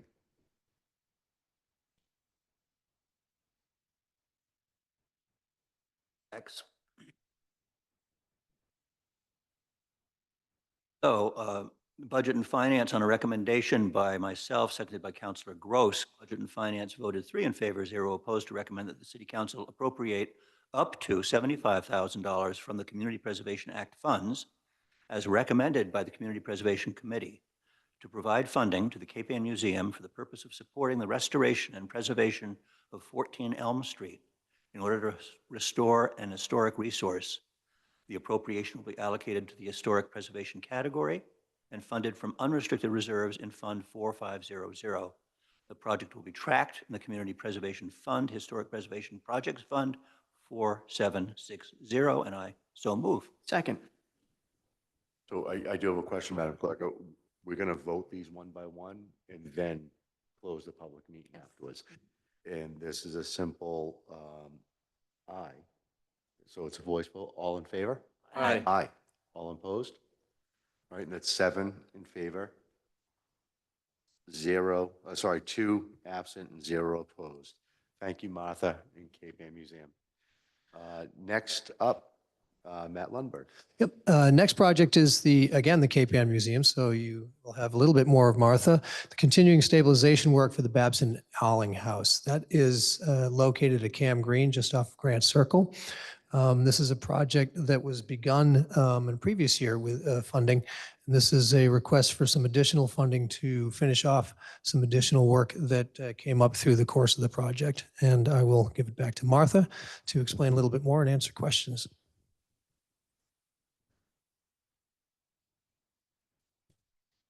This is a project that we started during the pandemic, and we got an extension from the city because things got terribly bogged down and because of the pandemic, and we were able to finish 2 years after the award was made. This is work on the Babson Alling House, which is the bright yellow house that you see when you come in on Grant Circle. It was built around 1740, and it was a private home until it was purchased for the Cape Ann Museum in 2018. And we've slowly been trying to restore or stabilize the envelope of the building before we start working on the inside. So with your help and some grants from other foundations, we've done a new roof, we've rebuilt the central chimney, and we've done stabilization work on the clapboards, trim and window on 3 sides of the building. And then we paused. We've come back to you, and we've gone back to the Babson Historical Association for matching grants, which they've already awarded in the amount of $40,000. And we're now ready to finish the final side of the house, which is the one that faces the Rotary.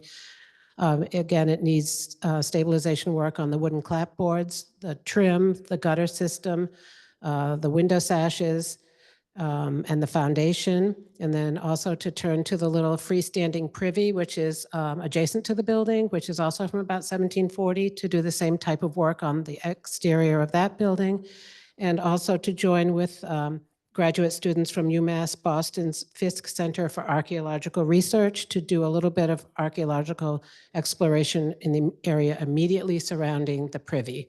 As you know, that's where you'll usually find all sorts of good historical materials that can tell us about, especially people who might have been in the area before the house was built, before English settlers were even here.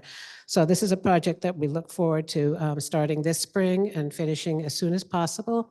When we do our renovations at 27 Pleasant Street, all of our operations and staff will be moved to the Cape Ann Museum Green for perhaps as much as a year and a half to make way for renovations. So we will be using the inside of the Babson Alling House as it is. It's not very pretty inside, but it will certainly do for an office, and storing our collections in the new James Center there as best we can. So it's an important release valve for the museum. And then when we move back downtown in 2026, we'll continue with work on the inside of the Babson Alling House, preparing to open it to the public as soon as we can. Excellent. Thank you, Martha. Is there anyone else speaking in favor?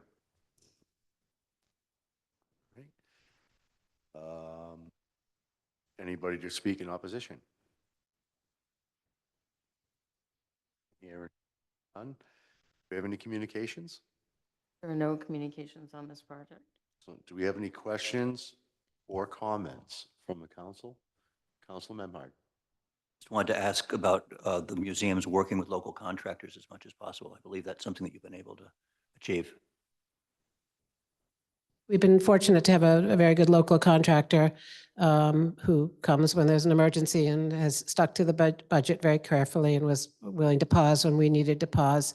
The masonry work was done by a fellow from Maine, but otherwise it's all local people. Any other questions or comments, Council Worthley? Comments, unless you want to put the motion on the table first.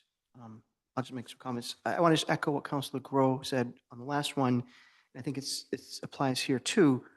I don't hear a lot of people complaining that you're nonprofit or that you're tax exempt, but if people are wondering those sorts of things, what you bring as an organization to our quality of life for residents and also to our economy. Every dollar spent in Gloucester gets spent 5 more times somewhere else. And the Hopper exhibit, I was actually, during the campaign season, I was putting a sign up and someone was trying to figure out how to use the kiosks, and then trying to figure out where to go to eat. And then it kind of dawned on me, this was just a line of people coming over and over again. They're going to local restaurants, they're staying in local accommodations. And then the value, what you bring in terms of celebrating our history, I think we should just always be very happy and proud. And it's a net gain to the city of Gloucester financially. Even with these funds, it's still a net gain to our bottom line and to the city. So thank you again. Other counselors? Before Val asks, everything at the Green is always free to the public. There's an exhibition space there, and we use the inside and the outside seasonally, but the season stretches from like now until November, and we haven't charged admission at all there yet. So, thank you. Thank you, Martha. Thank you, Martha. So with that being said, Councilor Memhard, do we have a motion? Project number 2, the continued stabilization work for the Babson Alling House. The amount is $36,469. The applicant is the KPN Museum. Budget and Finance recommended on a motion by myself, seconded by Councilor Worthley. We voted 3 in favor, 0 opposed, to recommend that the City Council appropriate up to $36,469 from the Community Preservation Act funds as recommended by the Community Preservation Committee to provide funding to the KPN Museum for the purpose of supporting the continued stabilization work of the Babson Alling House in order to restore an historic resource. The appropriation will be allocated to the Historical Preservation category and funded from unrestricted reserves in Fund 4500. The project will be tracked in the Community Preservation Fund Historic Preservation Projects Fund 4761, and I so move. Second. Is there any counselor discussion? Seeing none. All in favor? Aye. All opposed? The ayes have it. 7 in favor, 2 absent, 0 opposed. Thank you again, Martha. Matt, the floor is yours. Our next project is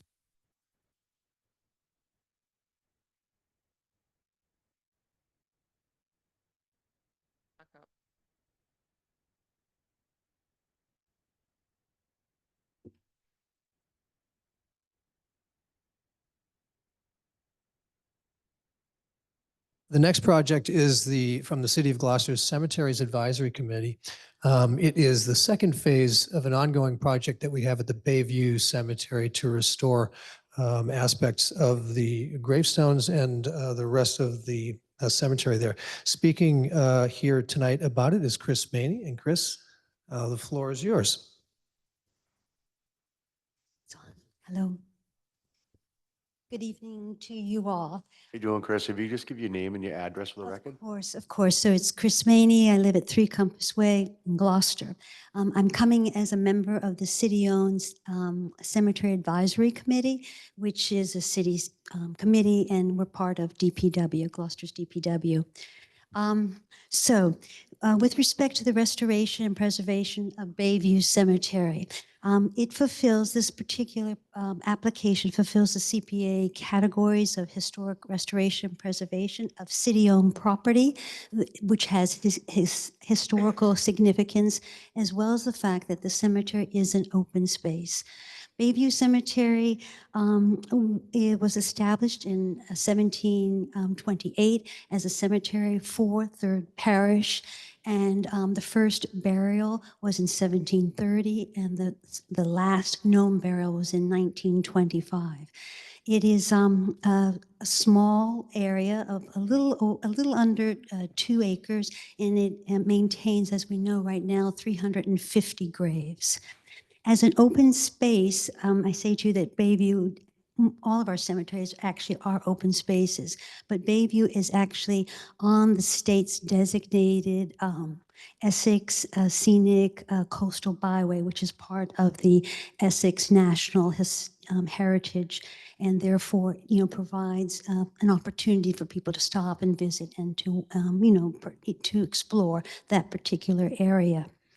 With respect to phase 2 of the restoration of Bayview Cemetery, 3 contributors actually make up this proposal. One of the contributors would be CPA funding.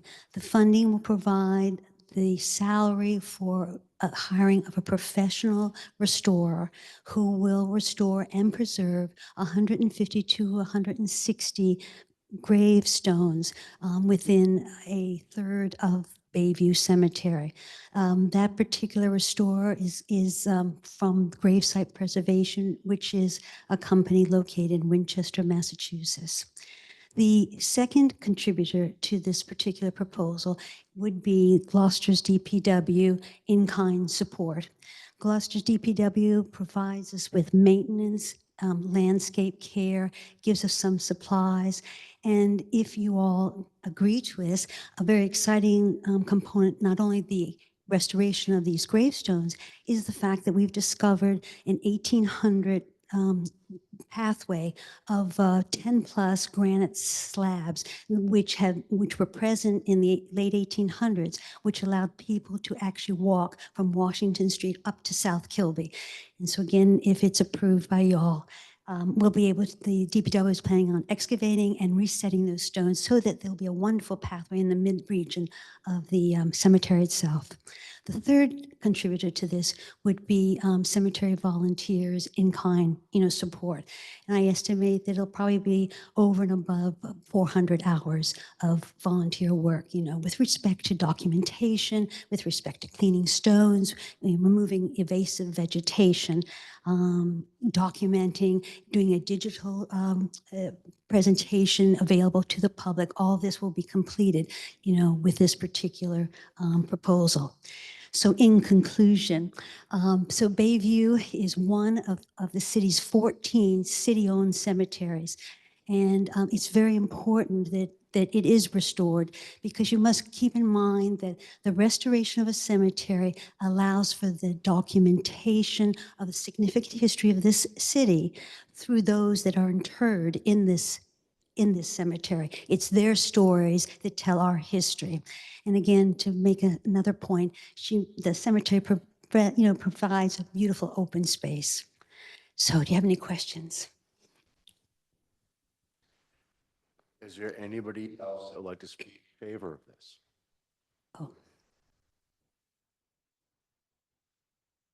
Am I asking? Stay there. Is there anybody like to speak in opposition? Is there any communications, Madam Clerk? There are no communications on this project. Are there any questions from the councilors? And I'll start with Councilor Grubb. Thank you. As I rapidly approach the age where I might need one of these spaces myself, I'm wondering, is there a general registry available online or to the public of who is buried in these cemeteries, and a synopsis of maybe of the stories that you know of them to date? Very good question. So the City Cemetery Advisory Committee, there's 5 of us, and we're all volunteers, and we all live in Gloucester. One of our group projects happens to be a database. We've created a database right now of about maybe 18 to 20,000 graves that are throughout Gloucester in various cemeteries. And with that, they recorded their birth dates, their death dates, if they were married, who their husbands were, not children, if they were veterans. So that database is hopefully going to be released onto the website, through the cemetery's webpage, so that it becomes publicly available. So once that's released, we're just going to keep building and building that data. With respect to Bayview, the intent is by the end of the full restoration, which would be in 2027, that all the burials are noted and documented and photographed and presented digitally, so they'll be available to any and everyone. So that's our goal. We just need more people. Still alive. Yes, you are. And the stories, and see the stories, that's the important part, but it's like research, it just takes so much time, but we're getting there. With that being said, Councilor Memhard, do we have a motion?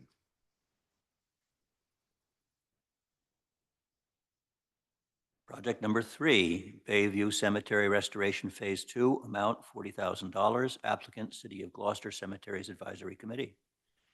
Budget and Finance, on a motion by myself, seconded by Councilor Gross, voted 3 in favor, 0 opposed, to recommend that the City Council appropriate up to $40,000 from the Community Preservation Act funds as recommended by the Community Preservation Committee to provide funding to the City of Gloucester Cemeteries Advisory Committee for the purpose of supporting the preservation and restoration of the Bayview Cemetery Restoration Phase 2 in order to restore an historic resource. The appropriation will be allocated to the historic preservation category and funded from unrestricted reserves in Fund 4500. The project will be tracked in the Community Preservation Fund Historic Preservation Capital Projects Fund, number 5812, and I so move. Second. All right, so it's been moved and seconded. Is there any discussion, councilors? Council Worthley. Thank you. First, thank you for volunteering, and please pass on our gratitude to the rest of the members of the committee. I will. You're the face of the committee, and we appreciate you, but just make sure they know that too. I definitely will. And it's not just the Bayview Cemetery, the other 13 cemeteries that you take care of.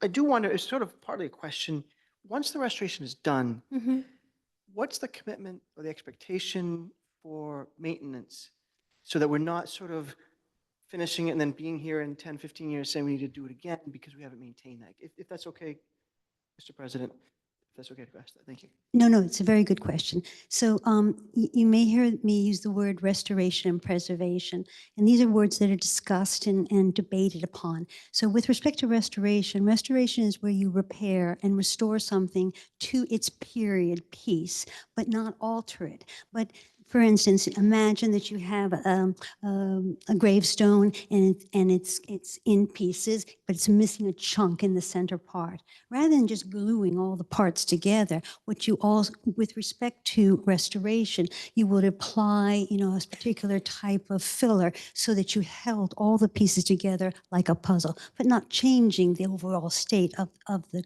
gravestone itself to maintain its integrity. On top of that, the word preservation. Preservation is where you have techniques to prevent destruction. So when I say this to you, we would use, the restorers use sealants, very particular sealants for either red sandstone or for slate or for granite or for marble, such that the weathering, and the natural forces are somewhat abated by these sealants. So we're hoping for 75 to 100 years, and that's 100 years is probably on the outside, but 75 years at least, to protect these stones with the new techniques and with our restorer. Thank you for Mhm. Councilor Gilman. Council Worthley basically summarized what I was going to say, but I would like to add that Bayview Cemetery is at the end of my street. I walk by the cemetery every single day with my dog, not through the cemetery with the dog, but around the cemetery. And I've often seen this individual there working. Rob. And it's really nice to see this maintenance, this ongoing maintenance. And the stairs down the middle with the granite is very intriguing. Be handsome. It will just definitely improve some of the enhancements of our neighborhood. So thank you. Thank you. And I don't know if I don't know if any of you had a chance to come here. During the 400, we had all those wonderful cemetery tours. And so we had about 9 tours, and we had at least 50 to 100 people come to these tours. So even speaking about genealogy, history, it brings everybody, especially to Gloucester because, well, not only because it's on the scenic byway, the very coastal town, but because it has so much history and so much family, ties that bring a lot of people to this particular town, which is a good thing. So I thank you for your support. Any other councilor discussion? Just want to comment. Councilman Jojo. You seem very energetic and positive. It's just great to see you. Okay. And you make it very exciting. Thank you. You want to come and clean stones? Bring his 3 kids with him to help. Yes. We're going to have a workshop. So it's some, I will.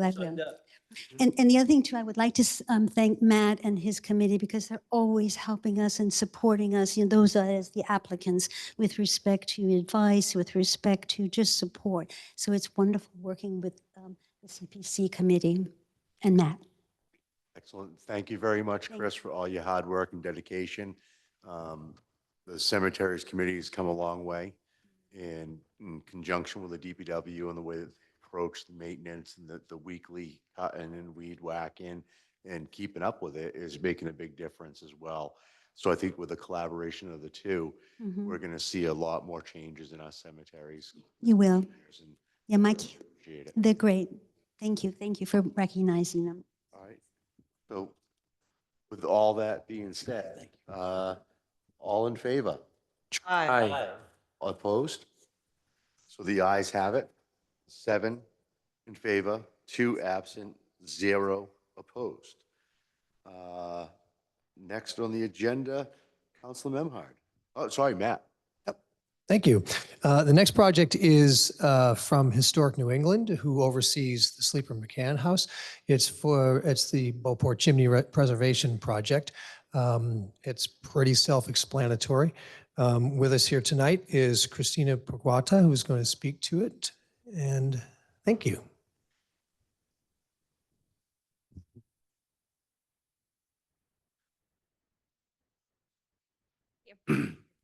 Thank you, Christina. If you could just give us your name and address for the record. Christina Płatka, 75 Eastern Point Boulevard. Hello, I'm Christina. I work for Historic New England. I am a preservation project manager. Of that, I am responsible for the property.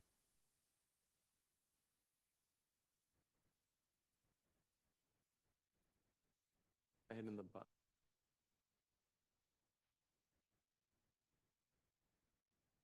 Sit at the If we can, we can have you sit at the dais.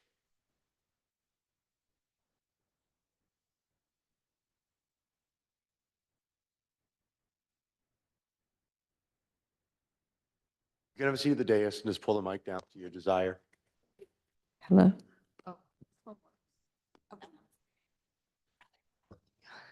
Check.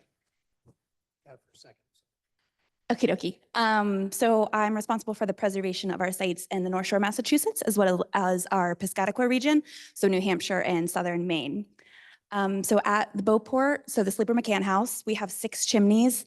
4 of the 6 chimneys are exhibiting signs of water infiltration. It's happened for many, many years. We've done many repairs to all 6 of them, including repointing, replacing bricks, even rebuilding them. Nothing seems, for the most part, water is still getting in.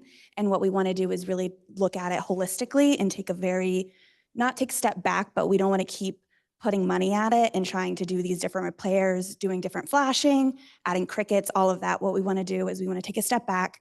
We want to monitor for a solid year, a whole calendar year, so all 4 seasons.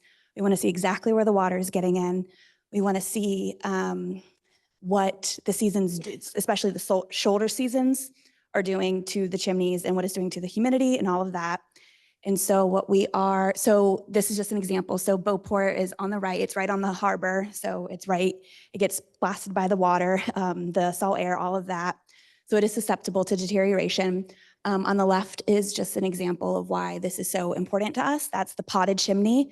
It's one of the 4 that has active water infiltration.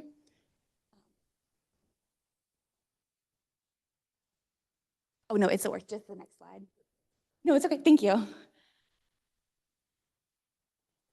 Oh, okay. Okay, never mind. So there is a couple years ago, so in 2018, we did some masonry work on a couple different chimneys. These were letting water into a couple different spaces on the interior. We did the chimney work. We thought everything was good to go. So then we attacked some of the interior spaces. So we did some replaster, we did some repainting, and we thought everything was fine. That was all on our own dime, and we were pretty excited that we finally had everything buttoned up. And then shortly thereafter, we saw that there were still signs of water infiltration. So the repointing, the adding of the crickets, the different types of flashing, that's not what was working. So the typical maintenance is not the issue here. So that's why we kind of want to take a step back. We want to hire a consulting firm. We've worked with them before. We worked with them in 2006 to do an entire assessment of the property, both interior and exterior. So they are familiar with us. As you can see from the roof line before, it's a pretty expansive property. It's very detailed. All 6 chimneys are different than each other. So what might work for one chimney might not work for the other chimney.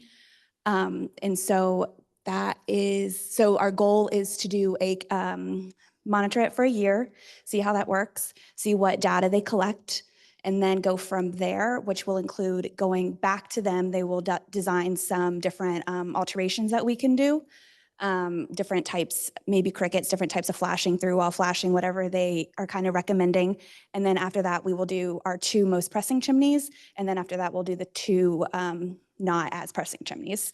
So it's a multi kind of year plan is what we're doing. Excellent. Thank you very much.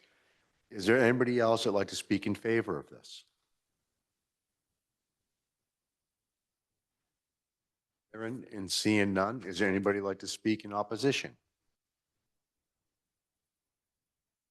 Hearing and seeing none. Has there been any communications, Madam Clerk? There was no communication on this project. Thank you. Do we have any questions from the council? Councilor Grow. Just because we don't get you guys here very often, can you explain to us the significance of the difference in the 6 different chimneys? So the house is built by Henry Davis Sleeper. He was an interior designer. So really the way we kind of explain it to people is he used the house, which was his house. He had a townhouse in Boston, but this was like his summer house, his vacation house.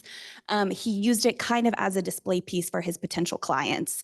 So we actually have like 5 different dining rooms. There's the 6 chimneys are different. There's multiple living spaces. Every bedroom is completely different than the one that it borders.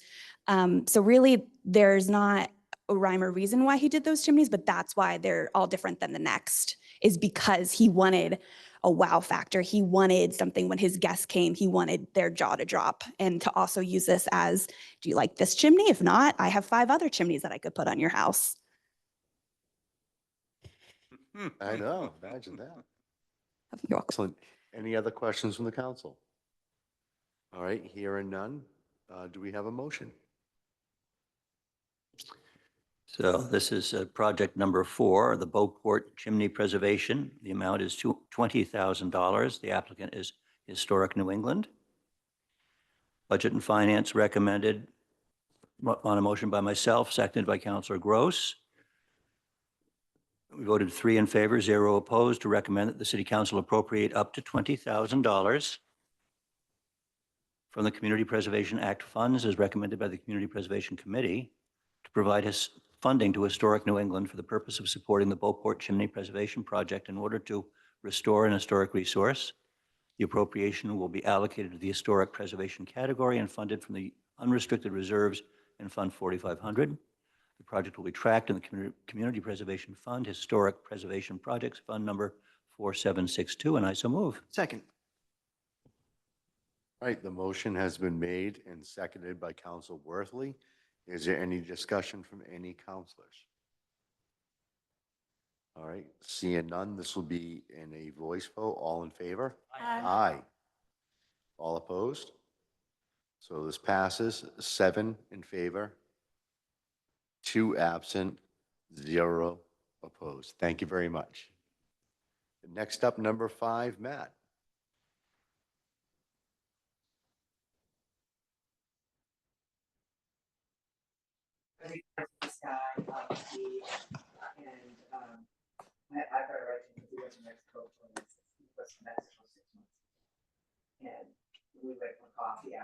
Check. There we go. Okay, next project is from the City of Gloucester Committee for the Arts, a project to preserve city-owned artworks. With us remotely is Karen Steuben. So if you can add her in, and I will turn this off. She will speak to the project. Hello, can you hear me? Good. Okay, let me make sure I'm turned up all the way here. So this project is for a long overdue assessment of the artworks, 200 or 300 in number, that the city owns. It is murals, and it is the bronze plaques and historic plaques that are all over the city. and the sculptures that are all over the city. This project is going to happen over 2 different phases. And actually, there's a preliminary phase happening now. There is some funding being dedicated to a full inventory of all of the city-owned artworks, which have been collected over many, many, many years. And so we have a full assessment and a digital and updatable inventory of everything, all of the WPA murals, all the paintings, the mayoral portraits that are in City Hall, and the sculptures and bronzes. So that's happening now as we speak. And then the CPA funding will support professional conservation assessment of the bronzes, the sculptures, and an updated assessment of the WPA murals.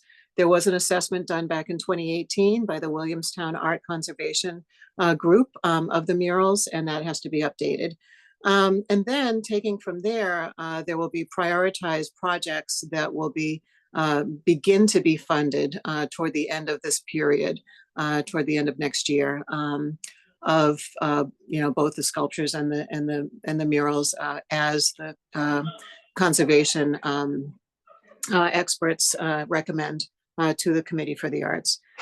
So we have a very wonderful, newly energized Committee for the Arts, and we are just so grateful that this amount of funding has been approved up to this point. It's again, as I said, it's kind of long overdue work on what really is the identity of this city, the identity and the cultural heritage of the city, as reflected in its publicly owned artworks. So it's just a way to assess them and to make sure that they are fully conserved as time goes on and into the future. So I'm happy to take any questions. Thank you, Karen. Is there anybody else who'd like to speak in favor of this?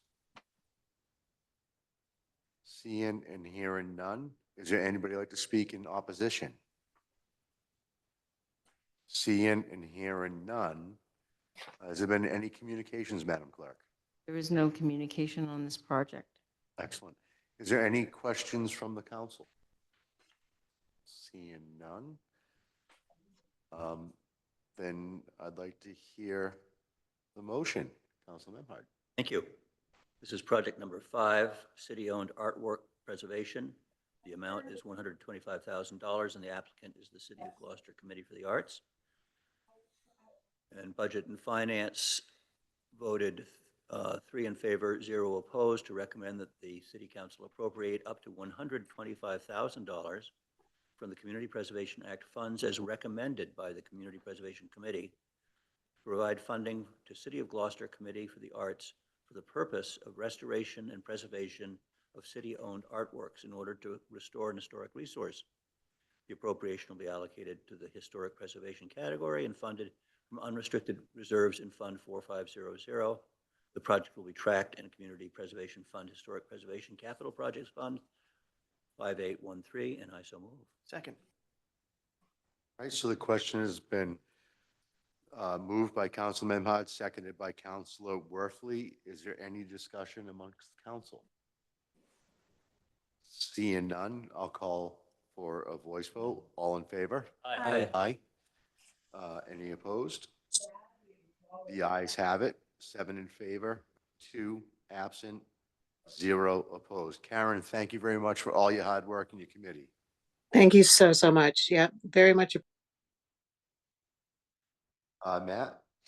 Yes, our next project is at the Hammond Castle Museum. It is restoration of the Oceanside exterior. With us this evening for this from the museum is Beth Whalen. And Beth, floor is yours, and I think the microphone's working. How you doing, Beth? If you just give your name and the address for the record. Okay, my name is Beth Wellen, and I live at 5 Low Drive here in Gloucester. I have a 2-minute commute, so I'm sorry if anybody else has a longer one. But, before I start, I just want to say a huge thank you to the CPA for your past support. And I really, really hope that you have noticed the forward momentum at Hammond Castle because it is striking compared to even just 7 years ago. We are on a very forward campaign to restore the building. It's going to be turning 100 years old in a few years. And we are dealing with a lot of the maintenance issues that have been, you've actually heard some of the same problems already. We are a building that is covered in mortared stone, and we are on the cliff in direct path of every single sea storm.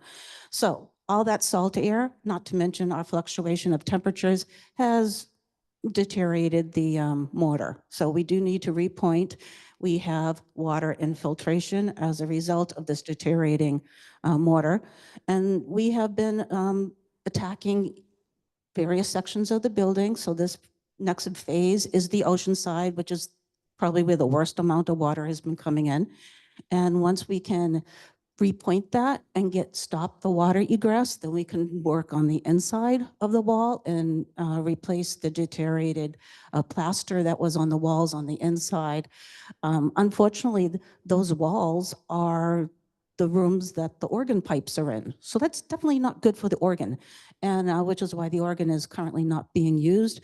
It's not very safe to use the organ for the organs longevity if there's crumbling plaster in it. So as we are making all these water egress repairs, we will also be dealing with the issues that the organ in that particular area needs to be repaired. It is a multi-phase project, and you will, over the next few years, keep hearing, through our news blasts and everything as we move forward, as we keep making this castle look its absolute best. It is a very unique property like Beauport. Val, in case you already are thinking about asking, what do we do for Gloucester?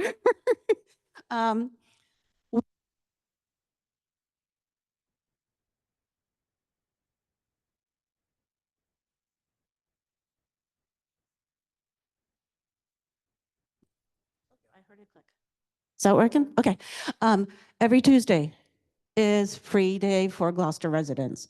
We also have a partnership with Pathways for Children, and that during the summer, every week there's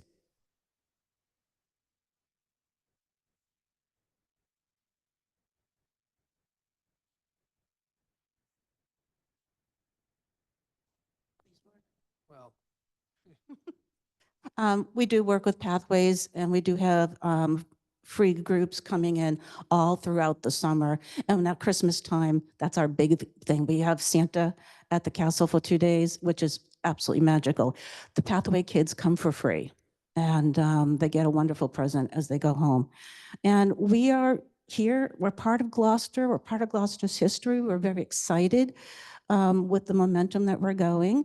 And if you haven't been in the last couple of years, please come by. We've just spent this past winter doing all kinds of improvements and rearranging of artifacts and bringing things down that haven't been on display forever.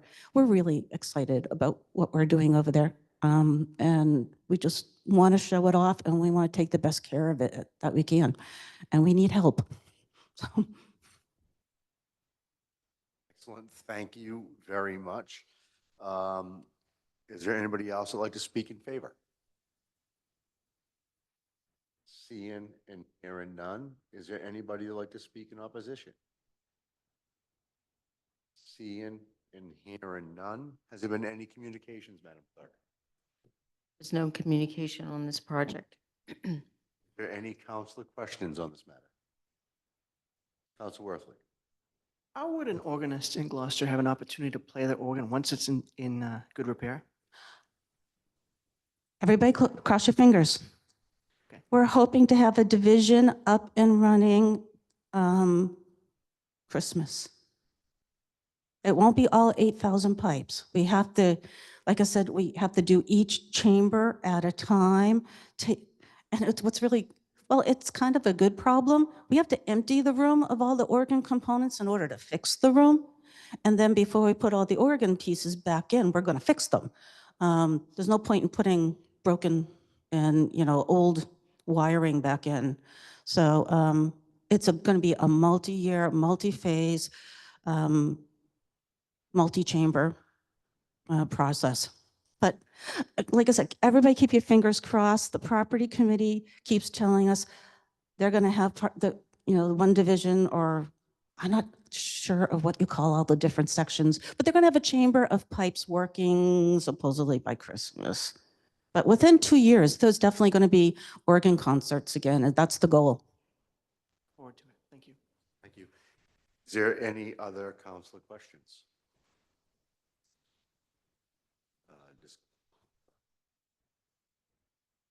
Excellent. With that being said, do we have a motion, Councilman Memhard? Absolutely. This is project number 6, the Hammond Castle Oceanside Exterior Restoration Project in the amount of $87,000. And the applicant is the Hammond Castle Museum. Budget and Finance at our November 9th, 2023 meeting recommended on a motion by myself, seconded by Councilor Worthley. We voted 3 in favor, 0 opposed, to recommend that the City Council appropriate up to $87,000 from the Community Preservation Act funds as recommended to us by the Community Preservation Committee to provide funding to the Hammond Castle Museum for the purpose of supporting the Hammond Castle Oceanside exterior restoration in order to restore an historic resource. The appropriation will be allocated to the Historic Preservation category and funded from unrestricted reserves in Fund 4500. The project will be tracked in the Community Preservation Fund Historic Preservation Projects Fund number 4763, and I so move. Second. All right, so the motion's been made by Councilman Memhard and seconded by Councilor Worthley. Now we're on to council discussion. We'll start with Councilor Gilman.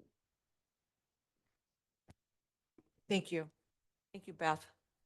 So I wanted to just say that probably one of my most exciting memories of this past year and a half was both a presentation by Les Bartlett at the museum and then the free tour that was offered maybe about 6 months ago as part of the 400th. And both experiences were just completely exceeded my expectation. And for anybody in this community that hasn't taken advantage of the free tours on Tuesdays, take advantage of it, because you really will feel proud and you will understand why CPA is important for residents of Gloucester. So thank you. Any other discussion, councilors? No. All right. I'd just like to say that I do have a shorter commute than you. I too live in Magnolia. I used to live on the corner of Low Drive in Norman, but being born and raised there, the Hammond Castle has always been a spectacular place for us, even as kids. When I was growing up, it was very active in the 70s, and they always opened the door for the neighborhood to come around and kind of run amok, I guess, actually, and it was great. So the castle holds a special place in my heart. And that being said, I'll call for a voice vote. All in favor? Aye. Aye. Opposed? So that passes 7 in favor, 2 absent, 0 opposed. Thank you very much. And the floor is yours, Matt. Mike isn't. I think we're living on borrowed time on these mics. I just keep powering it back on after it comes off. Our next project is an application from Manship Artists Residence and Studios to fund an improvements feasibility study. With us remotely this evening will be Rebecca Reynolds, Fred Groff, and Joe Castano, I think, from the Residence Studios are also online, but I believe Rebecca will be the primary presenter. So if she's available.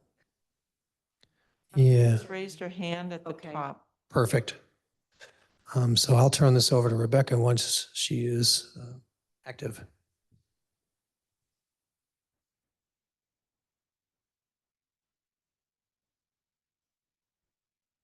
Good evening. I'm here on Zoom with Fred Groff, as Matt mentioned. Fred is a board member and the chair of our Building and Grounds Committee. My name is Rebecca Reynolds and I live on Ferry Street. I'm the founder and executive director of the Manship Artist Residency. We want to begin with gratitude to you, counselors, for your past support of our plans to preserve and renew our buildings and restore the grounds on this historic site. Starfield, the former summer residence and studio Paul Manship, continues the legacy of arts and culture in our community. It represents and stands today for the many artists who for generations came to Cape Ann for inspiration and community. We also want to thank you, counselors, who came to visit 2 weeks ago. We really appreciate you taking the time away from your family and other commitments to come and see what we've created and continue to develop intentionally with the support of our community. Tonight, we're here to ask for $50,000. This represents the remainder of the initial $100,000 that we had originally asked the CPC for in 2022, and which they recommended that we request in installments. So these funds, as you see, will be used to continue the work we began last year to understand how best to preserve and renew the buildings and grounds. It will be used for paying for design fees, including the architect, engineers, cost estimators, as well as filing and permitting fees. And we want to let you know that we have been able to leverage your promised funds and raise additional $60,000 with the support of the Mass Cultural Council and private donations. Do you have any questions for me tonight? All right. So with that being said, is there anybody else speaking in favor?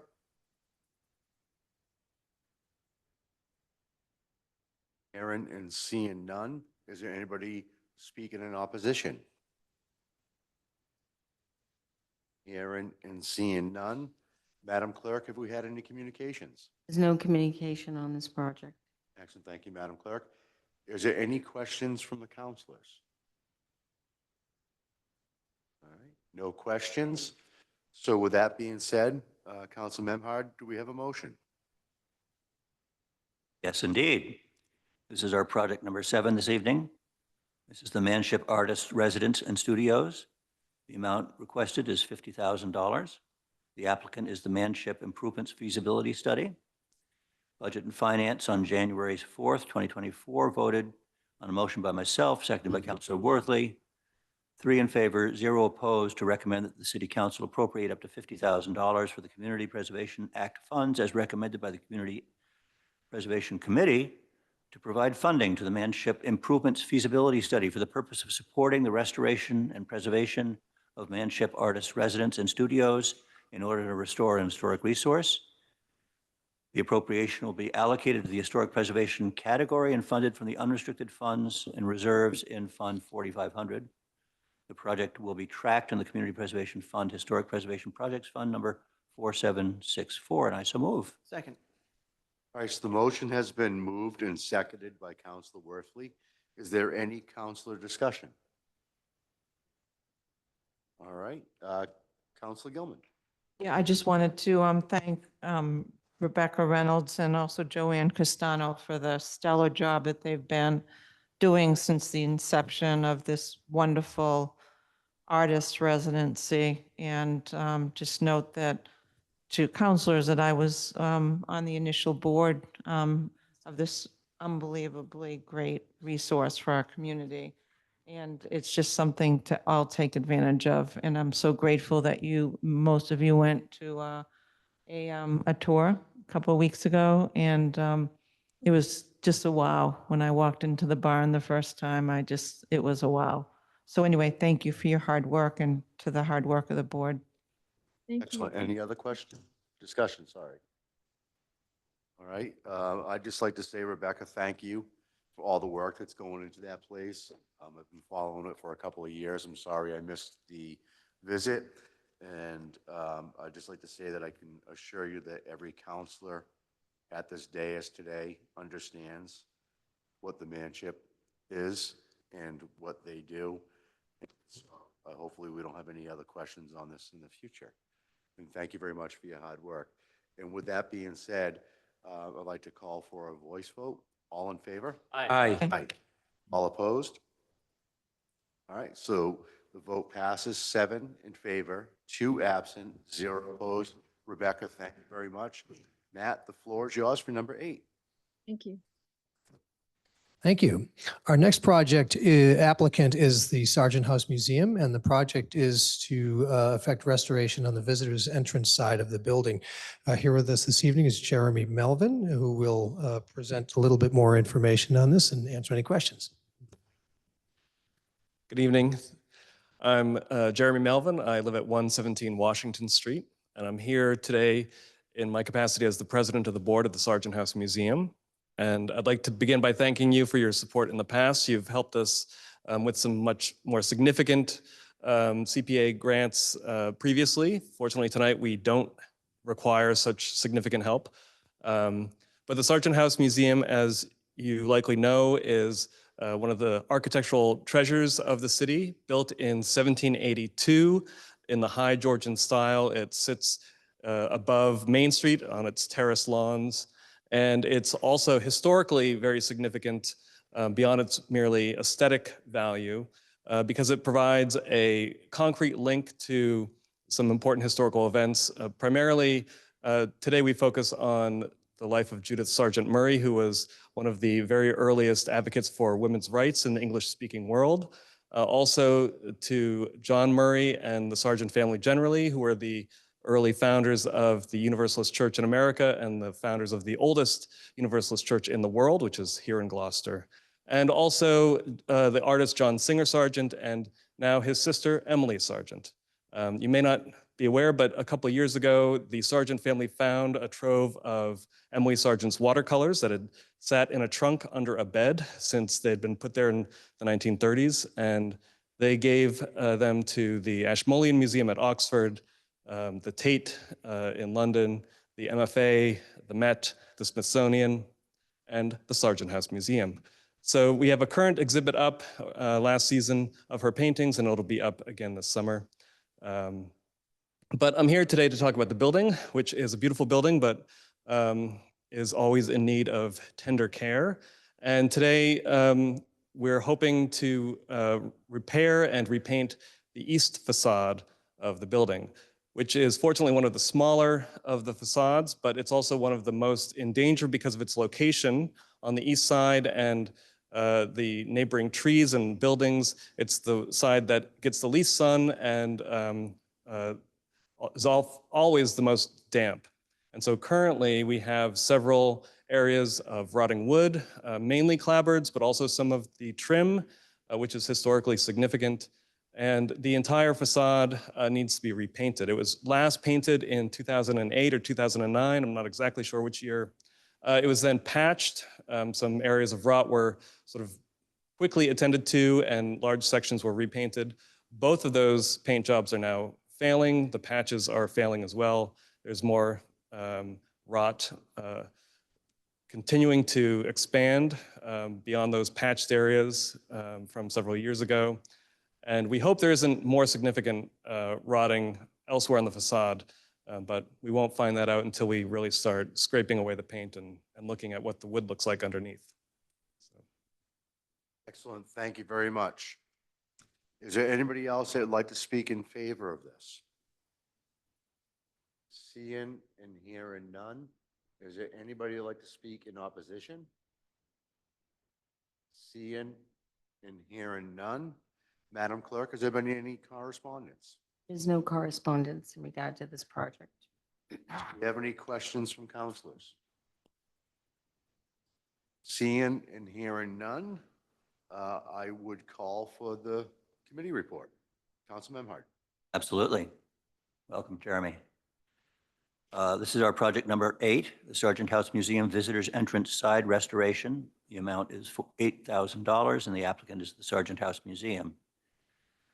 At our January 4th, 2024 meeting, the Budget and Finance Committee voted on a motion by myself, seconded by Councilor Worthley, 3 in favor, 0 opposed, to recommend that the City Council appropriate up to $8,000 from the Preservation the Community Preservation Act funds as recommended to us by the Community Preservation Committee to provide funding to the Sargent House Museum for the purpose of supporting the Sargent House Museum visitors entrance side restoration in order to restore an historic resource.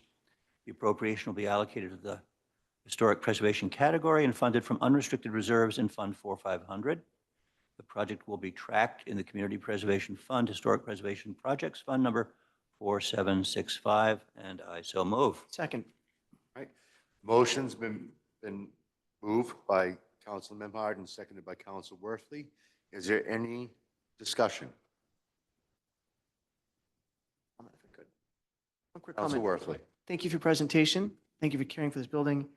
It's not a comment on this exact project, but there is a state program for facade improvement in the downtown district, and we always think that means to expose original brick and beams, but it's for any kind of facade that's restoring the original design. So if this isn't enough money, or if there's another range for this project, maybe you want to also consider, and there's no cost. It's a grant that's literally a cash grant for, well, it's not cash, but it's without strings attached for facade improvement in the downtown district. So just want to throw that out as a suggestion. I'm sure your committee's already thought about that, but just wanted to raise it. I love the project. Thank you. Excellent. So that being said, I'd like to call for a voice vote. All in favor? Aye. Aye. All opposed? Nothing. So the motion passes 7 in favor, 2 absent, 0 opposed. Thank you very much, Jeremy. Thank you. Matt Lundberg, you up for number 9? All right, our 9th project and our last historic preservation project is submitted from the Gloucester's Lyceum and Sawyer Free Library for Saunders House structural reinforcement.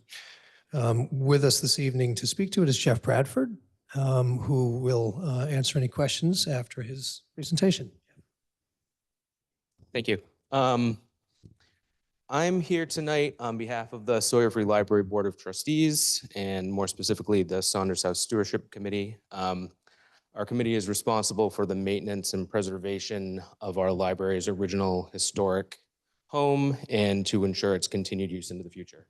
Very briefly, the Saunders House is located on the corner of Middle Street and Dale Avenue, right over there. It was built as a private residence 12 years before the Declaration of Independence was signed. So it's a very old building.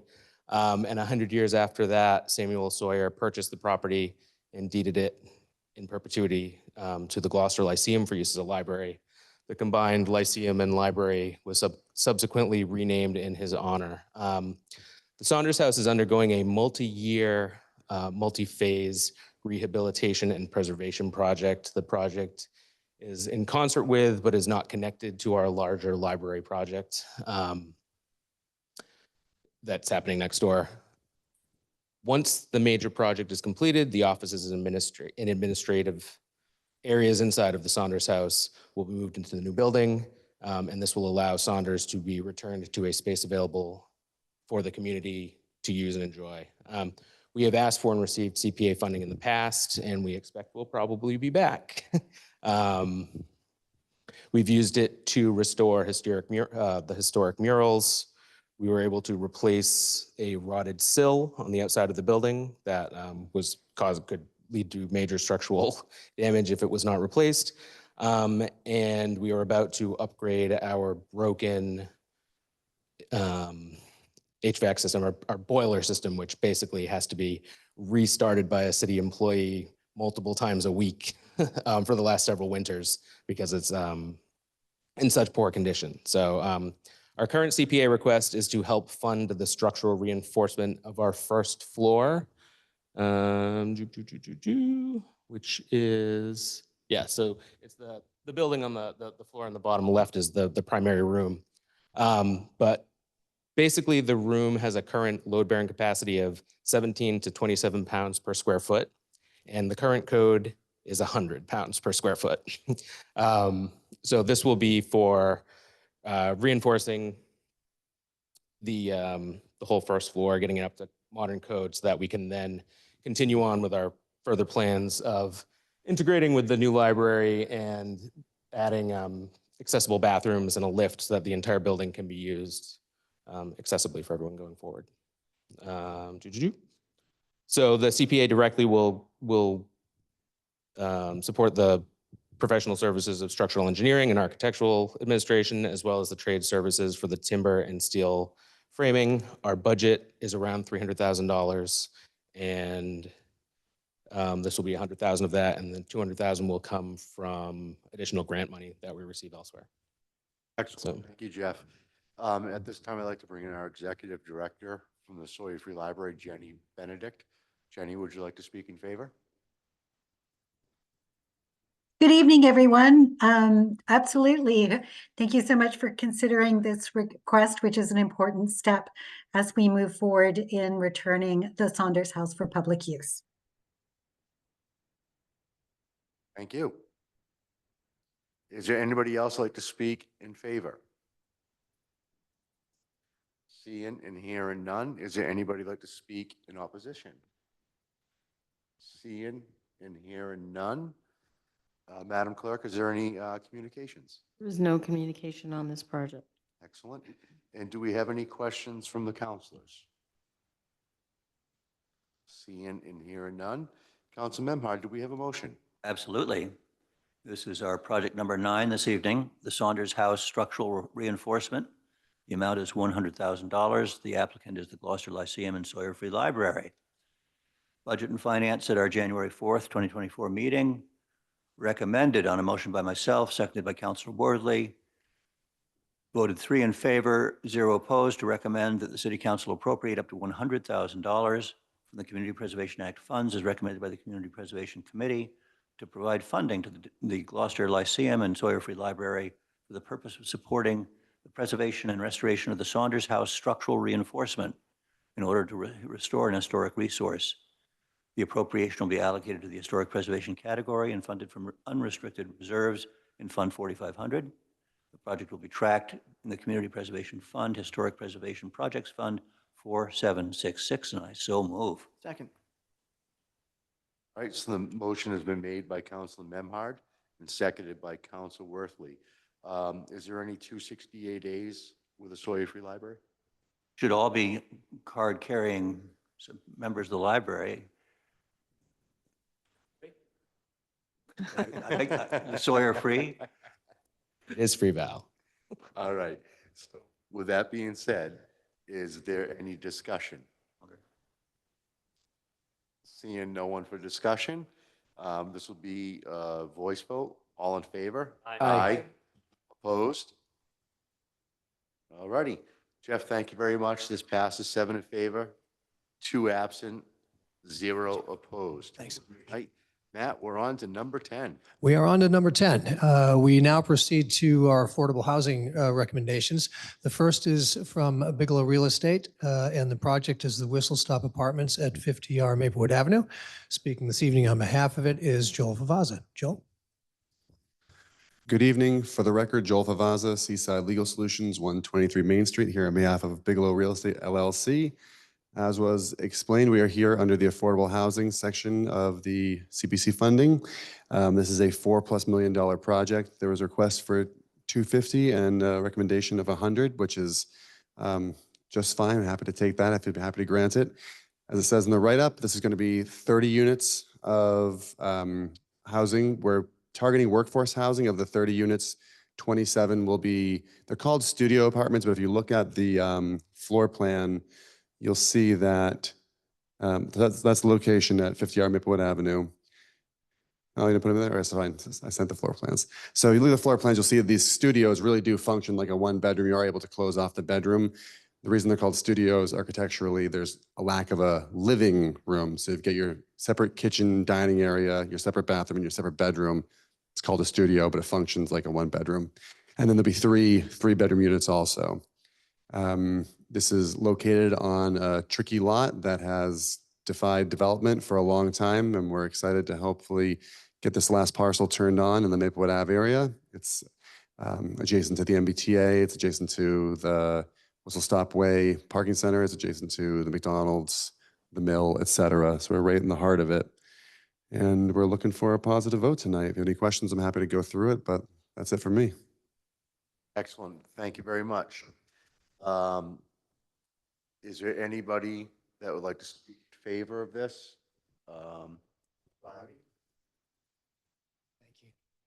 Barnaby Prendergast, 61 Fernald Street in Gloucester. There's an acute housing shortage. We need all the homes that we can get. This is a really good project in as much as it's going to provide much needed units, even if it's not everybody's cup of tea aesthetically.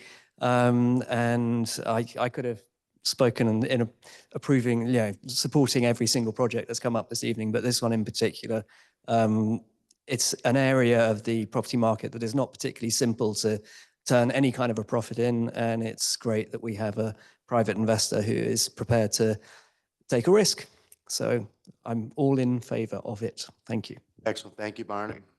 Next, I'd like to bring in Sonny Robinson. Sonny, if you could state your name and your address for the record, please. Sonny Robinson, 20 Harvard Street here in Gloucester.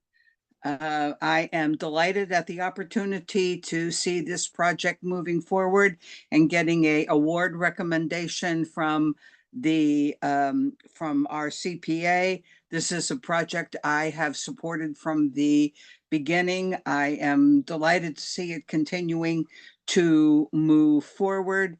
I think, as Barnaby said, it is very important. Workforce housing in general, with the 27 units, 8 of which I believe are restricted for subsidized affordable housing, and then also 3 3-bedroom units, which create 3 lovely family units, one of which I believe is subsidized. So this project has taken a long time to move forward to this level. It's awaiting its final conservation clearing, I believe sometime towards late spring, and I hope it will be approved and moving forward, getting constructed within the next months. And thank you very much. Thank you very much, Sonny. Next up, I'd like to bring in Deanna Fay from our Affordable Housing Trust. Deanna, if you could just state your name and address for the record, please.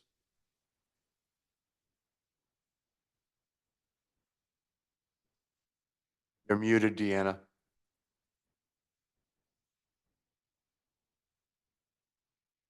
Not like you. Deanna, you're still muted.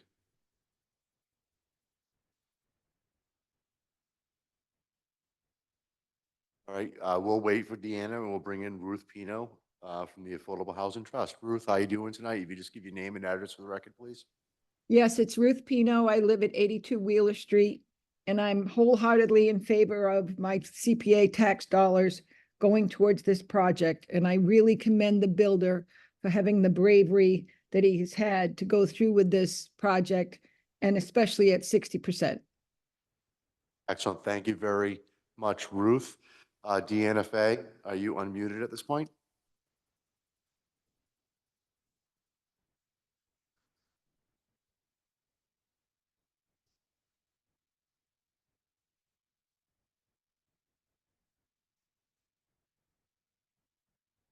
Already, with the technical difficulties, I have no problem bringing Deanna Fay back after we go for council questions.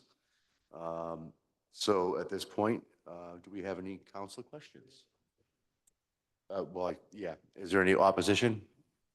Just unmuted. Deanna, how you doing? I think I fixed it. Can you hear me now? Can you just give your name and address for the record, please? Sure, it's Deanna Fay, 3 Barbary Lane. Excellent. Thank you very much, Deanna. Go ahead. So first I want to give much thanks to Matt Lundberg and all of the members of the CPC for their dedication and their thorough efforts through the application and review process for all of the applicants, but particularly for the ones that are applying for affordable housing, which is near and dear to me.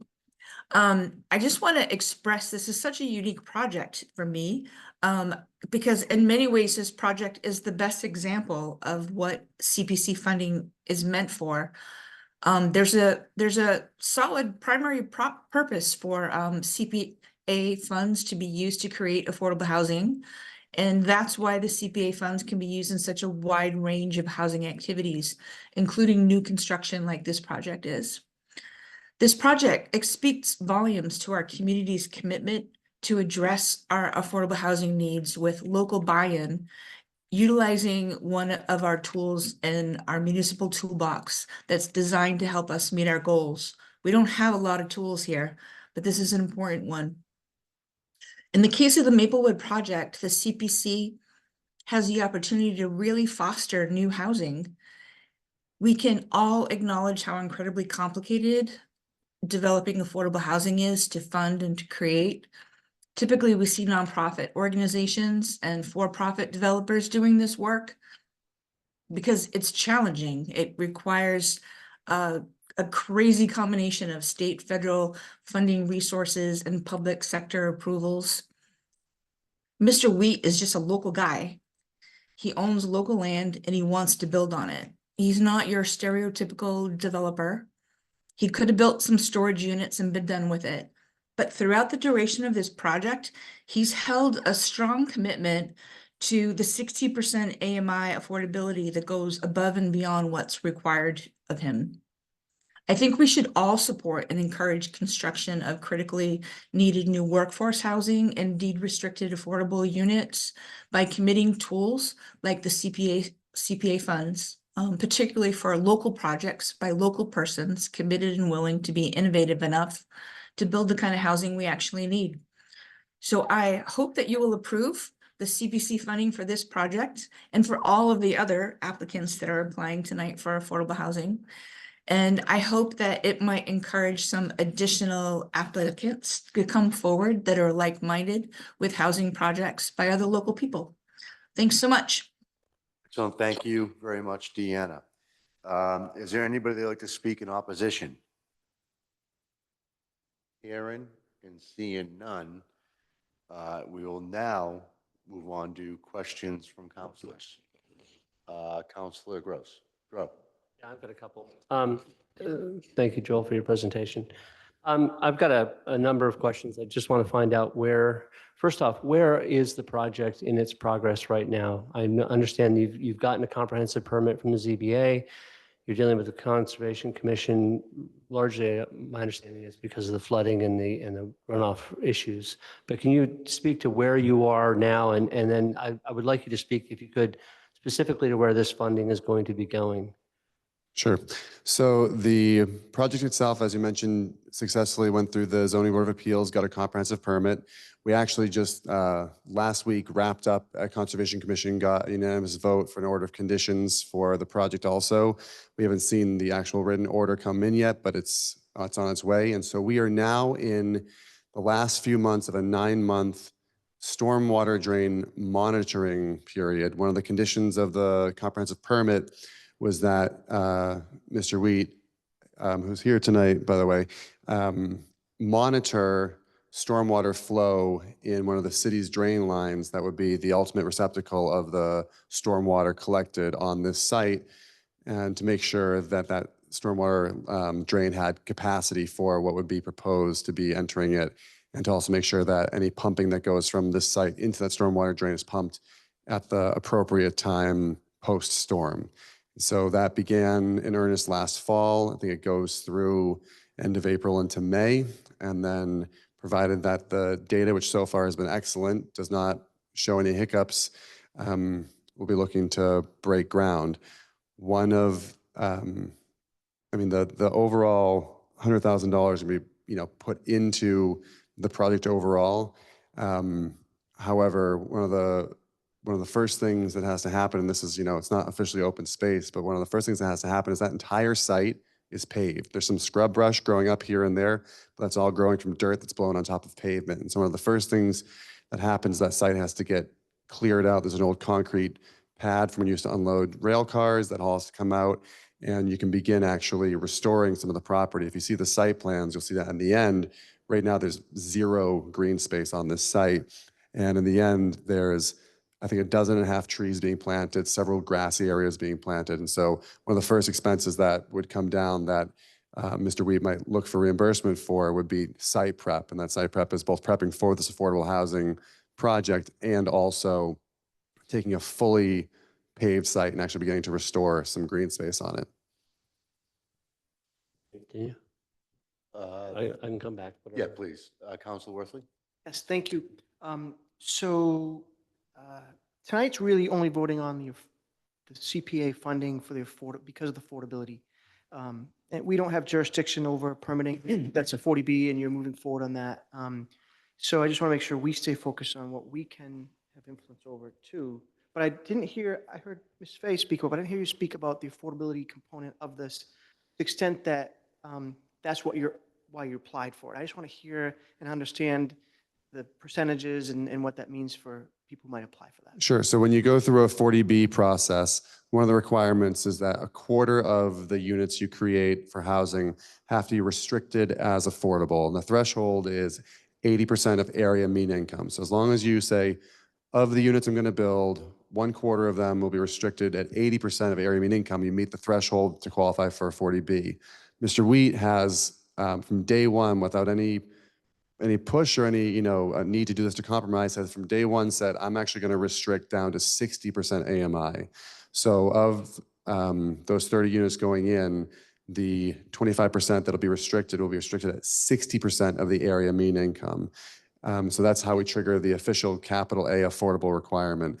Throughout the process, we've discussed that there's also a little a, informal affordable component, that this is going to be, these are, modest apartments, as workforce housing, and the idea being that they're going to be, even at market, something that someone can afford to live and work in Gloucester inside, even if it's not one of the restricted units. Thank you. I just wanted, because I know I've heard this, we're not just giving the developer money, I mean, essentially in a way that is, but we're ensuring that you're using this money to help make that 60%, make it affordable for, and is there a restriction that it needs to be for current Gloucester residents, or is there any component for that? I think there's. The comprehensive permit doesn't have that sort of citizenship restriction in it. Fair housing laws wouldn't allow that anyway, so okay. I have my answers, thank you. I guess one of the questions I have is that we're used to seeing projects come forward of this magnitude, this size, through nonprofit agencies that have a track history and a record of successfully completed projects. Can you speak at all to your applicants' history with this kind of development, whether they've gone through this process before? I ask because, as you mentioned yourself, this has been a tricky site to develop, and there's complications involved that have sort of, I don't want to say the word plagued, but plagued the project all the way through the process. And I would like to. My concern is the final end game, is the actual occupancy permits of residents being able to go into units, and I want to feel a little bit more comfortable about the track record and the success rate of the applicant moving forward. Is this project actually going to happen? Sure. So to that, I would point out, so Mr. Wheat, although is not a traditional real estate developer, as you might think, he's a very deliberative person, and we spent years, I mean, it's been years permitting this particular project, but Mr. Wheat spent years researching construction methods, building types, potential for the site. We had, meetings going back, pre-COVID with the prior administrations. This is not, him getting out of bed one day going, I think I'll put 30 units behind my car wash, right? This has been a very deliberative process. And through that time, he has sought out help from experts in the field. So for example, the engineer for the project is Hancock Associates. Those familiar know that they do a lot of work on the North Shore with this type of development. Through the 40B process, the city also had a separate third-party engineer vetting this. So you know that as far as the site development situation, those costs and those protocols have been dialed in by experts who have been engineers on other projects before. He has spoken with the companies that are going to build the underground stormwater storage systems, and he has all the specs on those, vetted through his team also. He's spoken with the company that actually provides the components for the building. It comes in modularly, and those, again, prices established, delivery schedules established. If you let us know on this day you want them to come, here's the lead time for them to be created and shipped out to you. So this has all been thoroughly researched. Although this is the first time building something of this, he does maintain several properties in the Cape Ann area. He has several rental investment properties, so he's familiar with the Cape Ann rental market. He's familiar with being a landlord. He intends to hold this building for himself and for his kids. And so he'll be the landlord for these 30 units. And again, he also owns the adjacent property where the car wash is located now. So he's familiar with the community. He's familiar with renting to the community, and where his, lack of experience in developing a site may be, he's sought out experts in the field and done research ahead of time to make sure that, he's not out over his skis. It's been a very slow, deliberative process to take as much precaution as one can. But everyone has to do something for the first time, for the first time. I'm good for now. Thanks. All righty. Any other councilor questions? All right, with that being said, Council Memhard, do we have a motion? This is our project number 10 this evening, 50R Maplewood Avenue, affordable housing, Whistle Stop Apartments. Amount $100,000, and the applicant is Bigelow Real Estate LLC. Budget and Finance at our January 4th, 2024 meeting.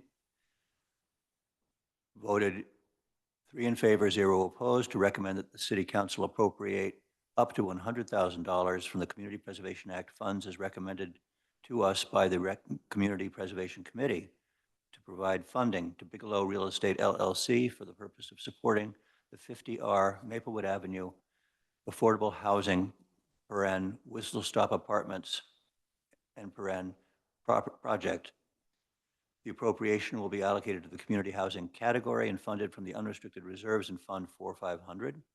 The project will be tracked in the Community Preservation Fund, Community Housing Projects Fund number 4908, and I so move. Second. Mr. President, sorry. So the motion has been made by Council Memhard and seconded by Council Worthley. We're now on to councilor discussion, and I'll start with Councilor Grow. Thank you, Mr. President. I would like to move an amendment, please. Okay. I'd like to make a motion to appropriate CPC funding for Bigelow Real Estate LLC for the purposes described in the application and the motion, on the conditions that Bigelow Real Estate LLC shall repay the City of Gloucester the $100,000 granted if any of the following conditions occur. A building permit application for the construction of any of the units is denied. The applicant exercises any rights to appeal the denial of a building permit application, or a certificate of occupancy for the 8 affordable units is not issued within 3 years of the grant of the CPC money, and I so move. Second. Okay. Is there any narrative to this, Councilor? Yep. Coming from me, of all people, about my affection for affordable housing, this may seem like an odd choice, but I also have a great affection for the CPA funding and the money that we hand out for projects like this. And given the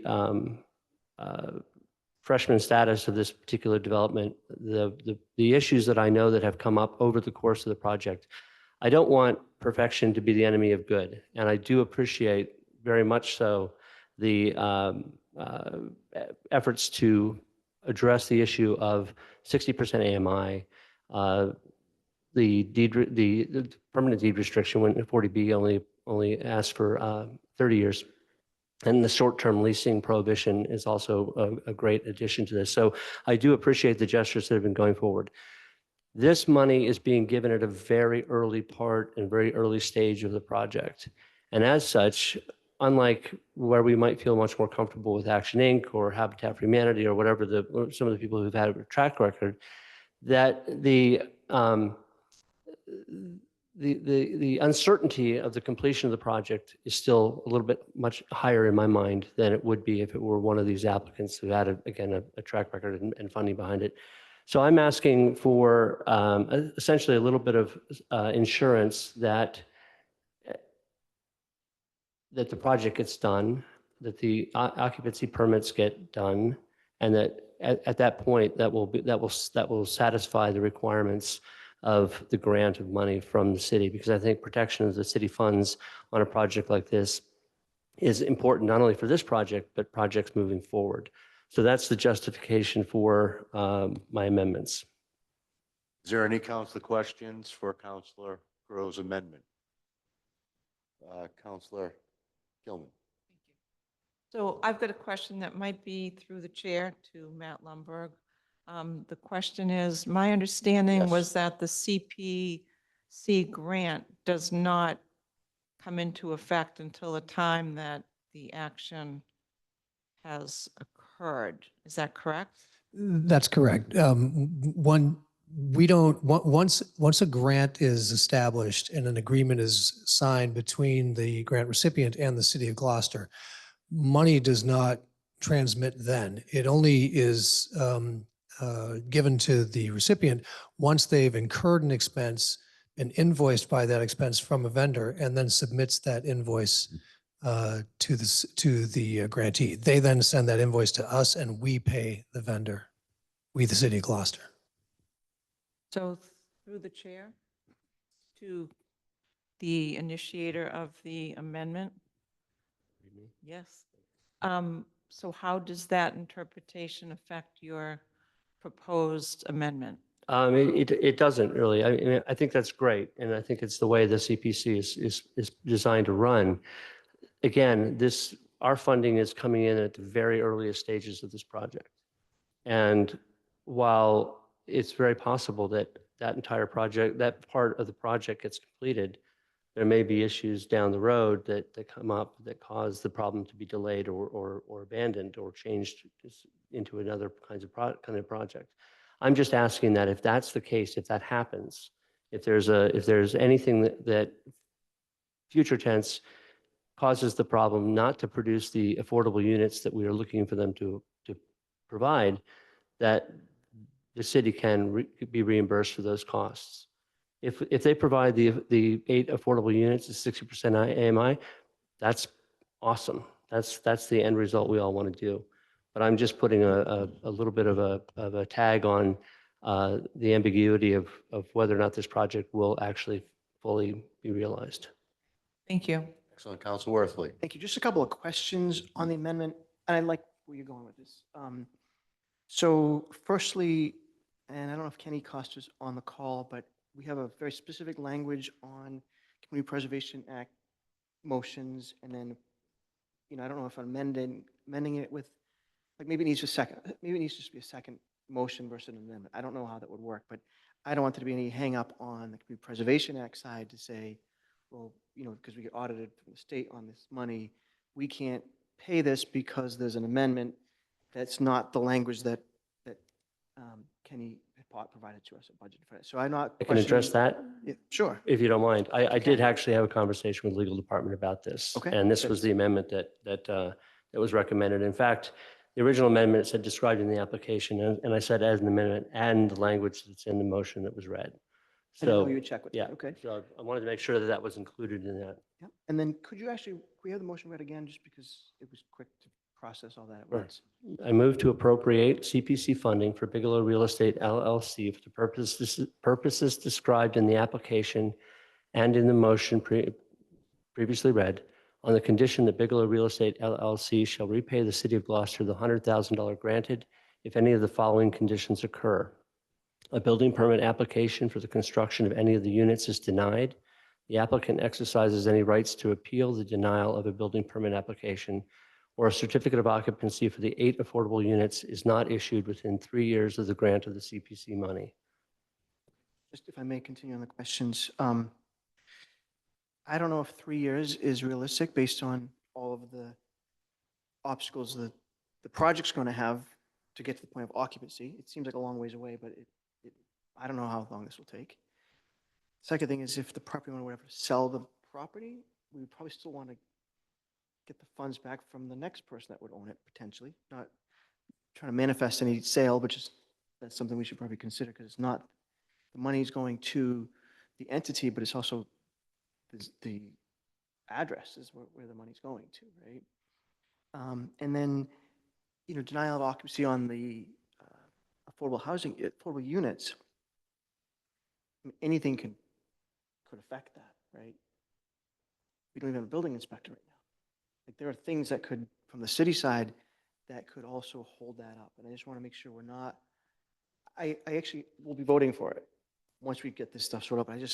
I wonder if we're kind of squeezing the developer in a way that he doesn't have control over either 3 years or building inspector doesn't give an occupancy permit, those sorts of things. So I just wanted to pause before we vote and maybe think that through a little bit, if that's fair. And I'd be happy, although I don't know if it's appropriate completely, but to have legal counsel for the developer to opine on this. One thing to clear up, we do have an acting building inspector and an assistant building inspector. So it's not, we don't have a building inspector. We do have an acting building inspector and an assistant. And I wouldn't defer to the applicant's legal on any decisions or any information that you would use to make your decision. I defer to our own legal on this, and it has been gone through legal for what Councilor Grow has presented to us as something that's being acceptable. So I think we should ask if there's any other questions from any other councilors at this point. So my question's still on the table. If there is no answer, it's not answerable, that's okay. If you don't want to ask the applicant's attorney, that I understand. I don't disagree, but I have no problem asking the applicant's attorney a question. I just don't want his legal advice. Again, from a city council perspective. Perhaps the Okay. question could be re-answered. and Nothing personal. Is it typical in legal property transfers that the obligations of that property transfer to the new owner? So to that question, if you have permitting runs with the land, right? This sounds more like a contractual between an entity being the LLC and the city of Gloucester. So I think that there may be some successor and assigns language, Bigelow Realty LLC and its successors and assigns shall repay.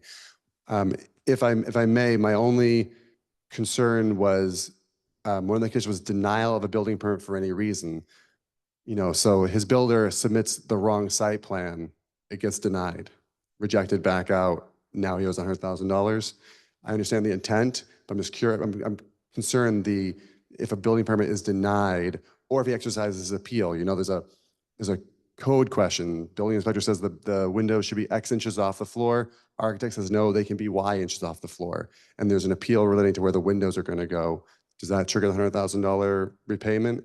So I don't think, you know, again, I'm not trying to look a gift horse in the mouth here. Happy to take reasonably conditioned free money. Thank you very much. But I would just ask that be dialed in a little more to be more of a final, you know, if a building permit is not obtained, right? Not just denied, because you can be denied several times and then finally get your permit when you get your act together, right? So I'd hope you'd consider conditions that have more finality, not one strike, you're out. Just if you don't pull it off, give us the money back, please. Council President, I had one other question, a follow-up, but I don't want to interrupt whatever flow you had going. Yeah, go ahead, Council Worthley. Does the CPA have the capacity to receive money back that is given out from an applicant, right? So you get your money from the state and from the city, and then, but can you take a check? Yes. I didn't know that. There have been previous occasions where that has happened, but because it's CPA acquired funds, it has to go back into the CPA fund that it came from, not the general CPA fund, but in this case, the community housing fund. Okay, thank you. Still on. Can I ask Councilor Favazza to repeat what you said about the building permit not being denied, but failed to get a building? If a building permit is not obtained for this project, or you could, again, or if a building permit is obtained for a project that does not include, you know, 8 units of affordable housing at 60% AMI, right? So if he goes and says, oh, I went and I got housing, but it's only 5 townhouses, you go, well, that's a building permit, but it's the wrong building permit. I would be willing to amend this to lose the language that says if any of the following conditions, not if any of the, a building permit application with the construction of any of the units is not, what's the word? Obtained. Is not obtained. If a building permit is not obtained. And lose the applicant exercise any rights of appeal. When I talked to Suzanne, she was flexible about that language. The main operative issue here is the certificate of occupancy for the affordable units. And so I'd be willing to change that to move to appropriate CPC funding for Bigelow Real Estate LLC for the purposes of described in the application, and the motion is made on the condition that Bigelow Real Estate LLC shall repay the city of Gloucester the 100,000 granted if the following, any of the following conditions occur. A building permit is not obtained for the project, or a certificate of occupancy for the 8 affordable units is not issued within 3 years of the grant of CPC money. And I'm assuming 3 years is a reasonable period of time for a project of this size. Yeah, 3 years is okay on that. Would you want to tag that same 3 to the building permit? There probably needs an end date on that building permit also. Well, if you don't get the certificate of occupancy on the affordable units in the 3 years, it doesn't matter. That's fine too. So would you accept that as a recharacterization of my amendment? Second. Okay, so good. Are you good with it, Joanne? Do you have that?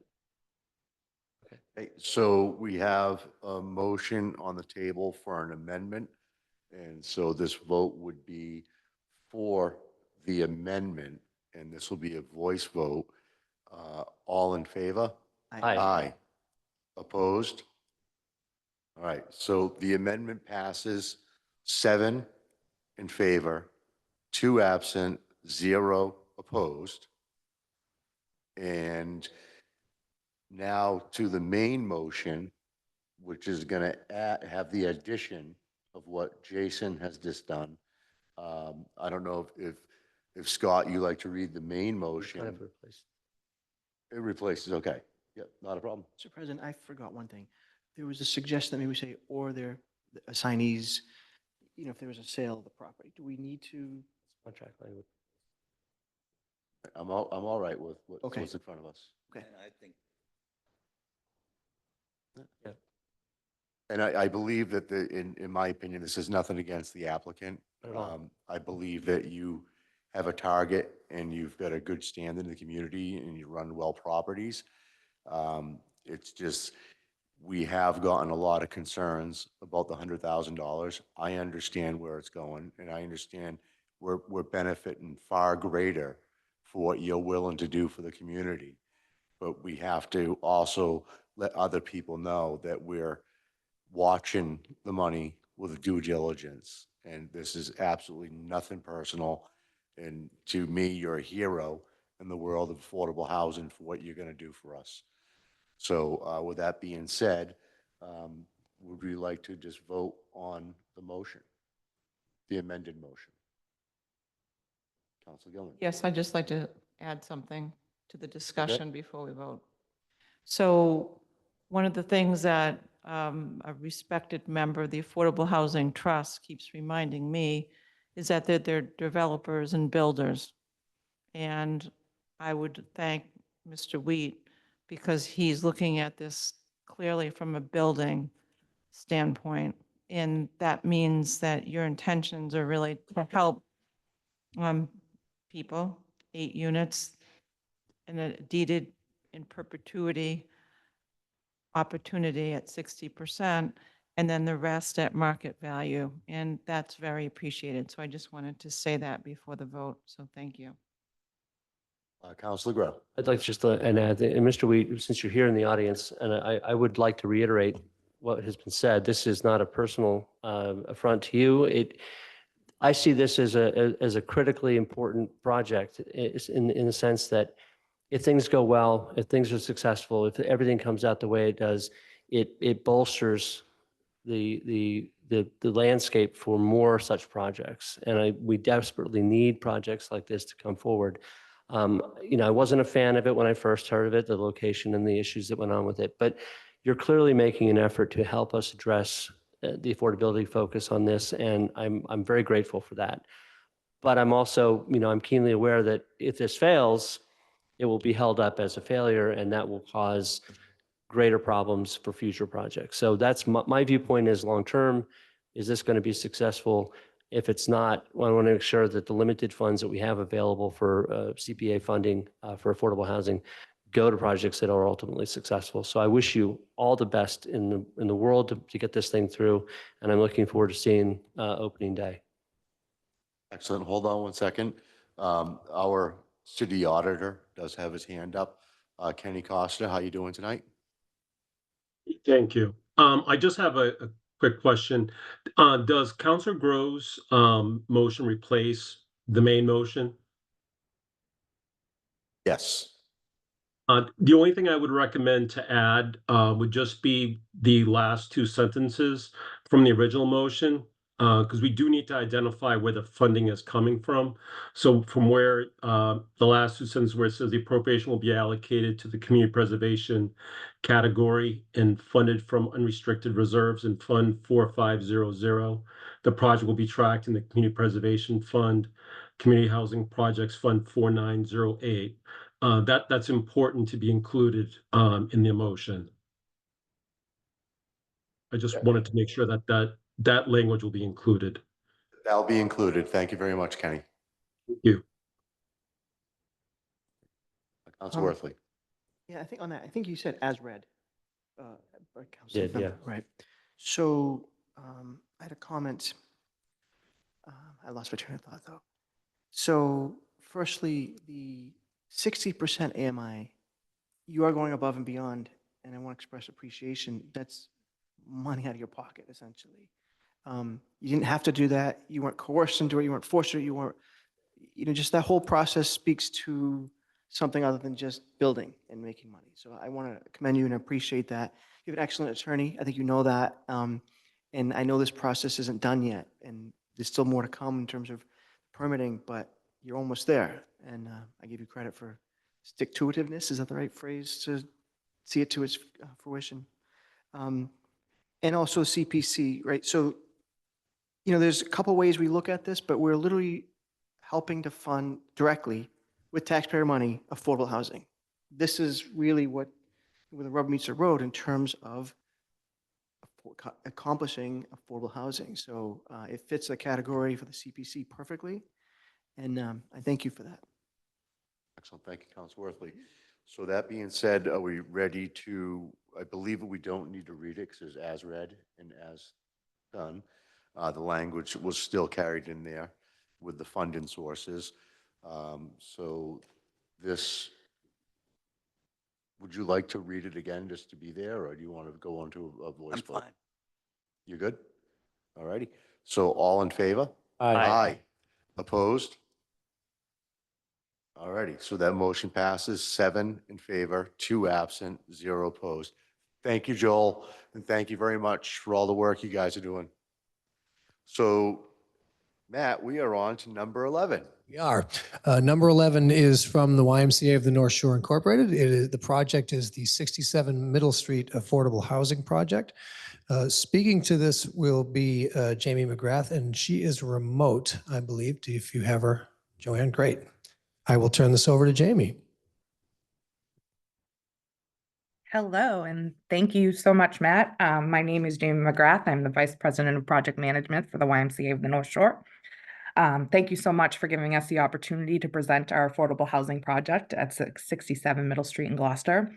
We're thrilled because this is our third project in Gloucester, and this happens to be the site of our very first affordable housing project for our organization.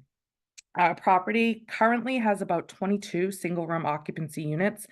These units share kitchens and bathrooms, and the property also has a 1-bedroom manager's unit. Our project is going to expand our housing capacity to 28 studio apartments.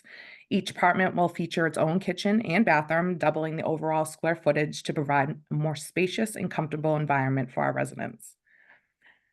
The motivation behind this expansion draws from valuable lessons learned during recent challenges, particularly the lovely pandemic that we just went through. We recognize the importance of providing individuals with their own living spaces, offering a sense of security and isolation if ever needed. In addition to the new living spaces, we'll actually be adding a laundry room and community room in the basement.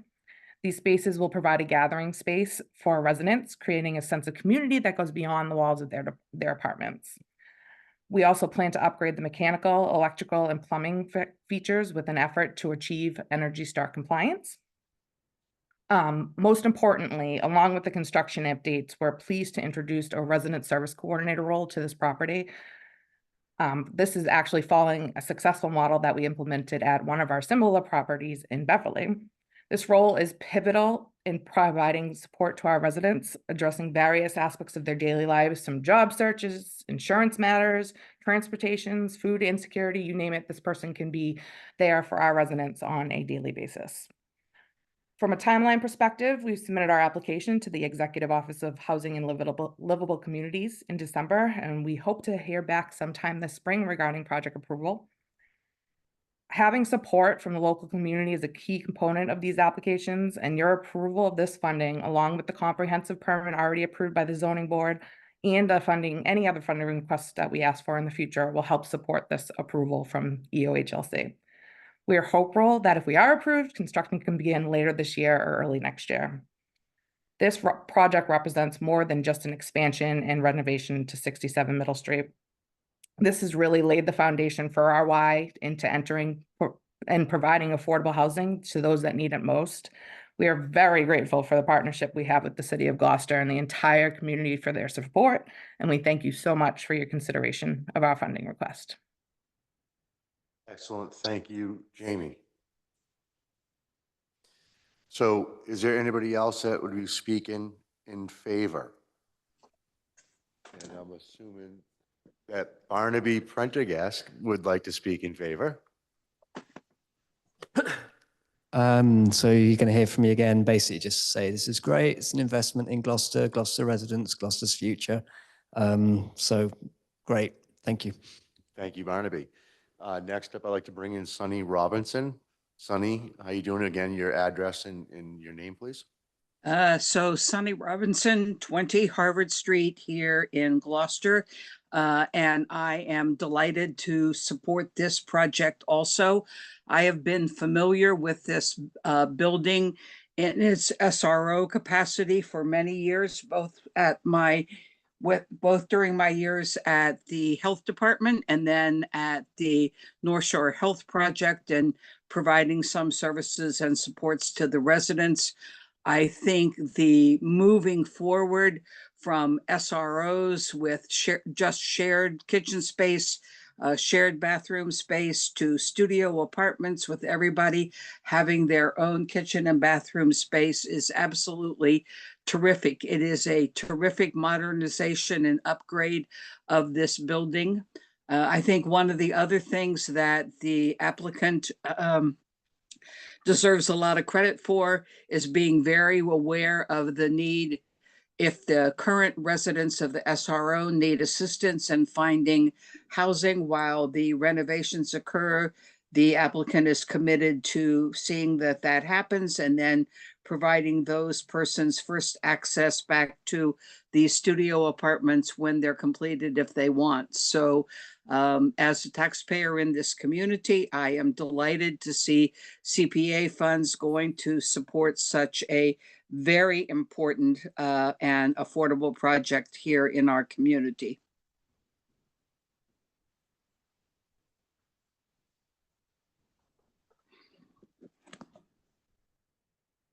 Sonny, thank you very much. Next up, we have Ruth Pino. Hello, everyone. This is Ruth Pino again from 82 Wheeler Street. This is another good use of CPA funds. We are blessed to have the YMCA invest so much in Gloucester. And this project particularly will bring much needed affordable housing for elders in the downtown. And in the downtown, we'll have people on Main Street doing business, having lunch. And I think it's just a wonderful project. Excellent. Thank you, Ruth, very much. Next, we have Deanna Fay. Deanna, if you could just introduce yourself and address again, please. Hi, Deanna Fay, 3 Barbary Lane. Again, I just want to speak out and say that this is an excellent use of CPA funding for the affordable housing category. I 100% support this project and all of the work that the YMCA is doing for housing currently. SROs are critically important for the residents that live there. It can be just a stable home is just core to everything. So I wholeheartedly support this project and I urge you to vote yes. Thank you very much. Excellent. Thank you, Deanna Fay. Is there anybody else to speak in support?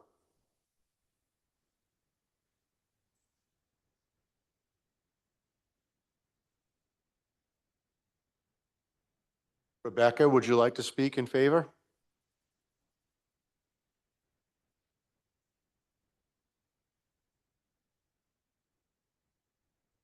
Rebecca. Can you hear us, Rebecca? Hello, can you hear me? We can.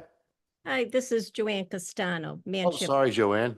That's okay. We share our Zoom, Manship Artist, and as an artist in the community and knowing how much housing that we do need, I know that Barnaby and Ruth and Sunny have been working so hard to get us, the more housing we have, the better off the whole community is. So I support all of the housing units that are being proposed here and for the use of our citizens' money. It's an investment in the community.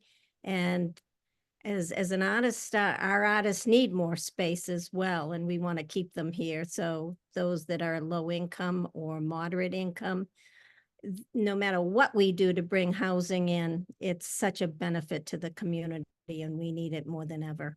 So I thank you all for considering all of these proposals. Thank you so Excellent. much. Thank you. Could we just get your address for the record?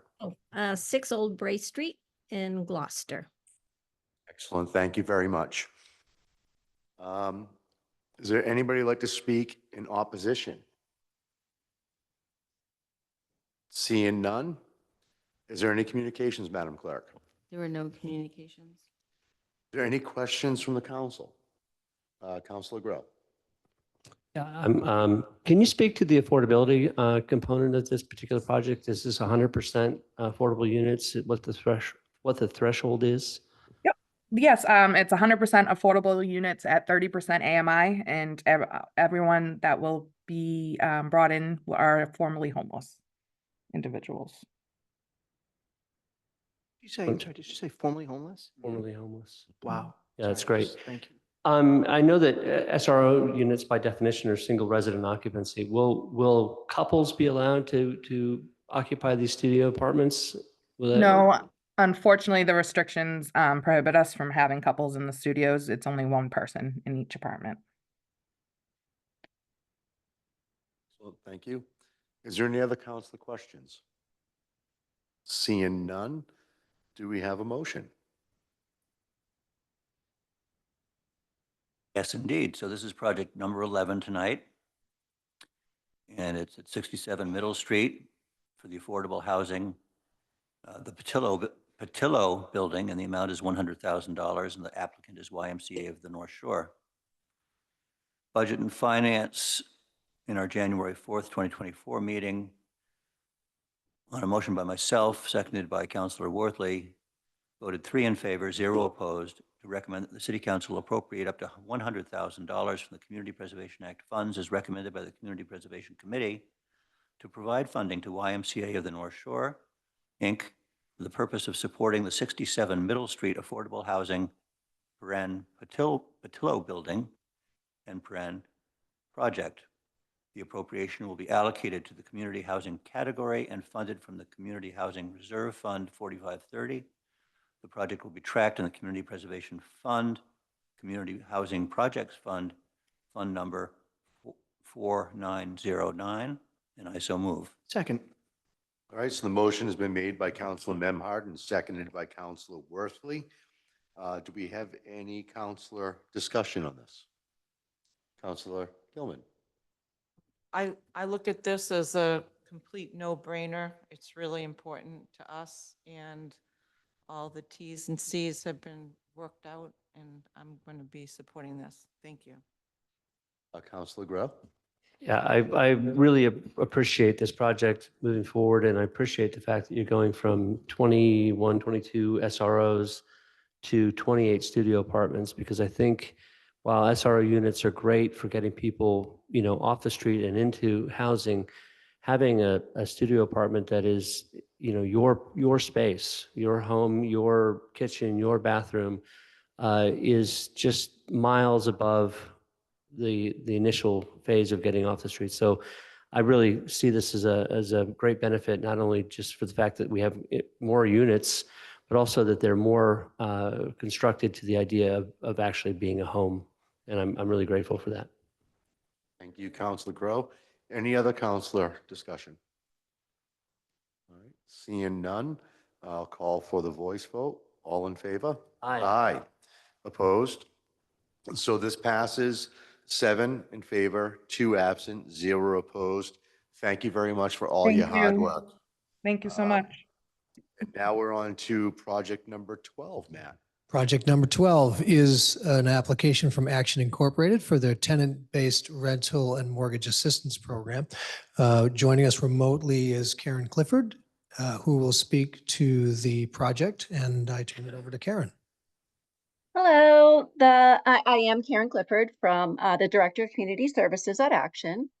The Rental and Mortgage Assistance Program at Action helps renters and homeowners who have gotten behind on their payments and or those who know they will have trouble paying in the immediate future. Many renters are having a very hard time with the increased rental prices in the area. If they miss work without time off benefits, have unexpected expenses, or have lost their job, it's very hard to catch up when rent is a huge portion of your take-home pay. Some renters are paying over half of their income to their housing costs, which makes it hard if there are any hiccups causing them to get behind. Since rent is such a big portion of their income, it's hard for many households to save for the future. Frequently, our clients get behind on their rent because of obstacles like job loss, extra medical expenses, and missed child support payments. The same happens to those making mortgage payments. Unexpected expenses cause a household to get behind. We also find that those making mortgage payments often have a lower payment than the average rent in the area. So if they lose their home, they might be paying more for rent than they would be for their mortgage, further stressing their budget. To assist people for the future, we require a budget to be written out, hoping that the client will find areas of their budget where they can save money. The navigator can also suggest how they can manage their budget to maximize their income. We ensure that all who are eligible have applied for SNAP and fuel assistance in an effort to tap into any other financial assistance. We also have an awesome financial empowerment coordinator who can guide them in budgeting as well as offer financial classes that prepare them for success. Action is always grateful for the continued support from the CPA and City Council. We have been able to help so many households stay in their home and their community and look forward to assisting more families in the future. Thank you very much, Karen. Thank you. Is there anybody else that'd like to speak in favor? Seeing and hearing none. Oh. Sorry, Sonny, if you could just introduce yourself and your address, please. Sonny Robinson, 20 Harvard Street. Again, this is another way to go about helping the affordable housing needs of our community. And I strongly support this as well as all the other wonderful things that Action does to try to help people who need housing find the housing that they need and secure it. So I am very glad again to see CPA money going to support this other way of going about tenant assistance. Thank you very much for the opportunity for comments on all of these projects tonight. Excellent. Thank you, Sonny. Next up, we have Deanna Fay. Deanna, if you could just introduce yourself and your address again, please. Hi, it's Deanna Fay again, 3 Barbary Lane. Yeah, I just want to sort of reiterate my remarks that, you know, the CPC is a tool that our municipality has to combat our housing issues. People that are, you know, at risk because of the cost of housing and other conditions, you know, we have this tool to help them. So I definitely support using CPA funds for Action's program for the tenant-based rental mortgage assistance. And so much love goes out and gratitude goes out to Action Inc. for their safety net measures that they cast across our entire community. So I urge you to vote yes again for this project. Thank you. Excellent. Thank you, Deanna Fay. Is there anybody else who'd like to speak in favor? Ruth Pino, if you could give your name and address, please, again for the record.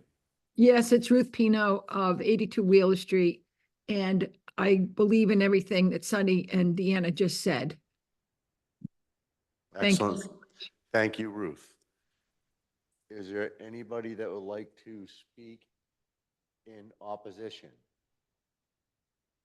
Seeing none and hearing none, Madam Clerk, has there been any communications? There is no communication on this project. All right, is there any questions from the counselors? Seeing none, Counselor Memhard, do we have a motion? Of course, thank you. On a motion by myself, seconded by Councilor Worthley, Budget and Finance Committee voted 3 in favor, 0 opposed, to recommend that the City Council appropriate up to $150,000 from the Community Preservation Act funds as recommended by the Community Preservation Committee to provide funding for the purpose of Action Inc.'s tenant-based rental mortgage assistance program. The appropriation will be allocated to the community housing category and funded from the unrestricted reserves in Fund 4500. The project will be tracked in the Community Preservation Fund, Community Housing Projects Fund, Fund number 4904, and I so move. Second. All right, so the motion has been made by Counselor Memhard and seconded by Counselor Worthley. Do we have any counselor discussion? Counselor Worthley. Yes, thank you. I've said this before, there's a lot of organizations that do yeoman's work on helping the poorest and the most struggling populations in our community, but I think it's safe to argue that none does more, no organization does more than Action does, helping so many people for so long in so many different ways. I said at the Budget and Finance Committee, if the Community Preservation Committee had the funds and they recommended this money with another 0 added to the end of it, I would say yes. So the need is that great. I know people who've benefited from this personally. I know a lot of people still need this help, and Karen, you guys do such great work. I just want to commend you and thank you again for this. Excellent. Thank you, Counselor Worthley. Counselor Grow. I want to reflect on what Councilor Worthley just said and say that, Action Inc. is one of those organizations that, you might live your entire life and not know existed in Gloucester, but when you needed it, it was going to be there, and it has saved countless people in all sorts of ways, from housing assistance, rental assistance, mortgage assistance, heating assistance. It's literally kept the heat on in the winter for people, including my brother. So it's an incredibly important component of Gloucester's structure, and I really appreciate the work that they do. The second thing I'd like to say, just because we're going to run out of time, I just want to say thanks to Matt Lundberg and to the entire CPC for what is an arduous process in giving away money, but you do it well. You take the time and the energy and the effort to make sure these projects are meaningful and substantive to the community. And I, for one, am very grateful for all the time that you put into it. So thank you. Thank you. Thank you, And I'll pass that along to the committee. All right, any other discussion? All right, seeing none, we'll call for a voice vote. All in favor? Aye. Aye. All opposed? All right, the ayes have it, 7 in favor, 2 absent, 0 opposed. Matt, thank you very much for your work and the committee's work. And I'd like to close the public hearing. Thank you. Madam Clerk, next order of business. Next order of business is for council vote, public hearing 2023-054, City Council Order number 2023-041 to amend Gloucester Code of Ordinances, Chapter 21, Street Sidewalks and Other Public Places by adding a new Article 5 entitled Petition for Alteration of Private Way. This was City Charter 211C, Councilor Worthley. It's continued from February 27th, and it's going to be continued to March 26, 2024. Excellent. Thank you, Madam Clerk. Next order of business. Councilor request to the mayor, and you have about 15 minutes, or else you have to extend the meeting. Yes. So we'll go by roll call. For the sake of time, I will just email the mayor my request. Thank you. Councilor Memhard. Likewise, the mayor, when he returned from his vacation, time away, checked in with me, and I was able to update him on a number of concerns from constituents in Ward 1, and we're all good. Excellent. Same as myself, I will email the mayor to save time. Then we'll move on to Counselor Worthley. Yes, I will be quick. Firstly, the O'Malley School Academy Drama Club had their production this past weekend and the weekend before that. My daughter was in the musical. She was one of the leads, one of the performances. I'm continually impressed with this group because they got 110 kids involved in the same production. And it's just mind-boggling to have all these kids running around and knowing exactly where they're supposed to go, and no one gets hurt and no one collides, and kids really benefit from it, and they put on a fantastic show. I also, though, sent an email. The mayor did attend one of these. I think Councilor Gilman may have attended one of the productions. I saw that. But, I shouldn't say but, and I sent an email to the mayor, and this happens not only at drama productions, but also at hockey games. People park in the fire lane as they come around, the cafeteria side of the O'Malley School is. And I raised this with the principal. I sent this email to the mayor, to Mike Hale, and to fire chief and the superintendent of schools. I didn't get a reply, not knocking anybody. I just want to put on record that all these parents, aunts and uncles and grandparents are going to support their kids. And some of them are parking in a fire lane that makes it unsafe for the people in the auditorium. So I just want to draw attention to that and see if there's a better way with signage or paint or whatever to really emphasize that. Thank you. Excellent. Counselor Gilman. I have two very quick things. A reminder that tomorrow from 5:30 to 7:30 is training for boards and commissions here at Kairos. And the other thing is I wanted to remind everybody that tomorrow night at what? Senior Center. Oh, sorry, it's at the Rose Baker. Thank you for the correction. And the other thing I want to mention is that tomorrow night at 7 at the Shalaloo Music Center in Rockport, two of our students from Gloucester High, well, one is currently a sophomore, Esme Saroof and Elijah Saroof, who's now a freshman at UMass Amherst, also a GHS grad. They're both musicians, and they're putting on Jazz for a Cure. And there's a $10 request for a donation if you can afford that. And they're partnering with the Rockport Middle School Jazz Band as well. So it's the Gloucester High Jazz Band along with the middle school band. And I'm really proud of all these students.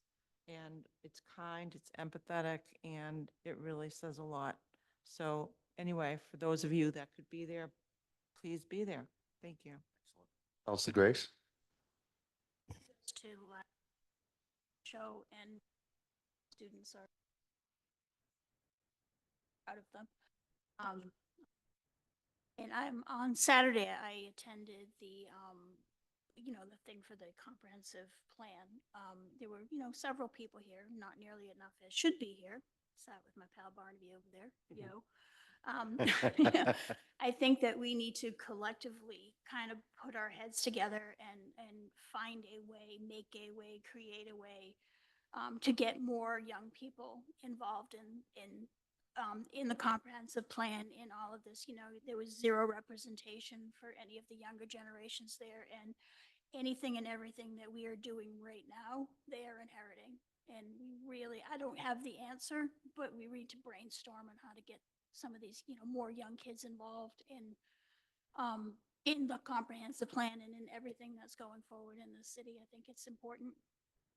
Excellent. Thank you, Counselor Grace. Counselor Grow. Good, thank you very much. Thank you very much. So at this time, I'd like to make a motion to adjourn.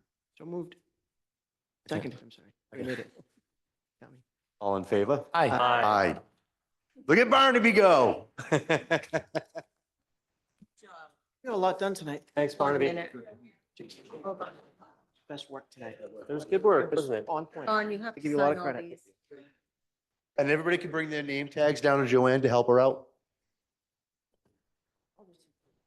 Grace isn't going to make us do that. I'm sure she Second. will. Literally, it's all Lisa. Oh, the 15 bucks? Thank you. Yeah, I don't know what's. The woman going who on. Awesome. What's her name? I don't I know. literally never carry cash. Smart, good job with the CPA stuff. Yes, That thank you was very well. rigorous. Yeah. They do a really good job. don't they? $15 for me. I was Hello. follow up on your comments by saying, can I hear a motion to increase the percentage? Just for everybody. I'd vote for it. For the CPA? I would, Okay. I know, that's a good point. I think we need another ballot You have measure. one of these there. Yeah. Fantastic. Anyway, you asked me, continue, asked me. Tell me I thought it about, was Carolyn. T's crossed, I's Marjorie. dotted. History. Well done. Good. I'm glad to hear that. Thank you. She opposed it though. Yeah, no, I remember that being an issue. I think it was in the campaign.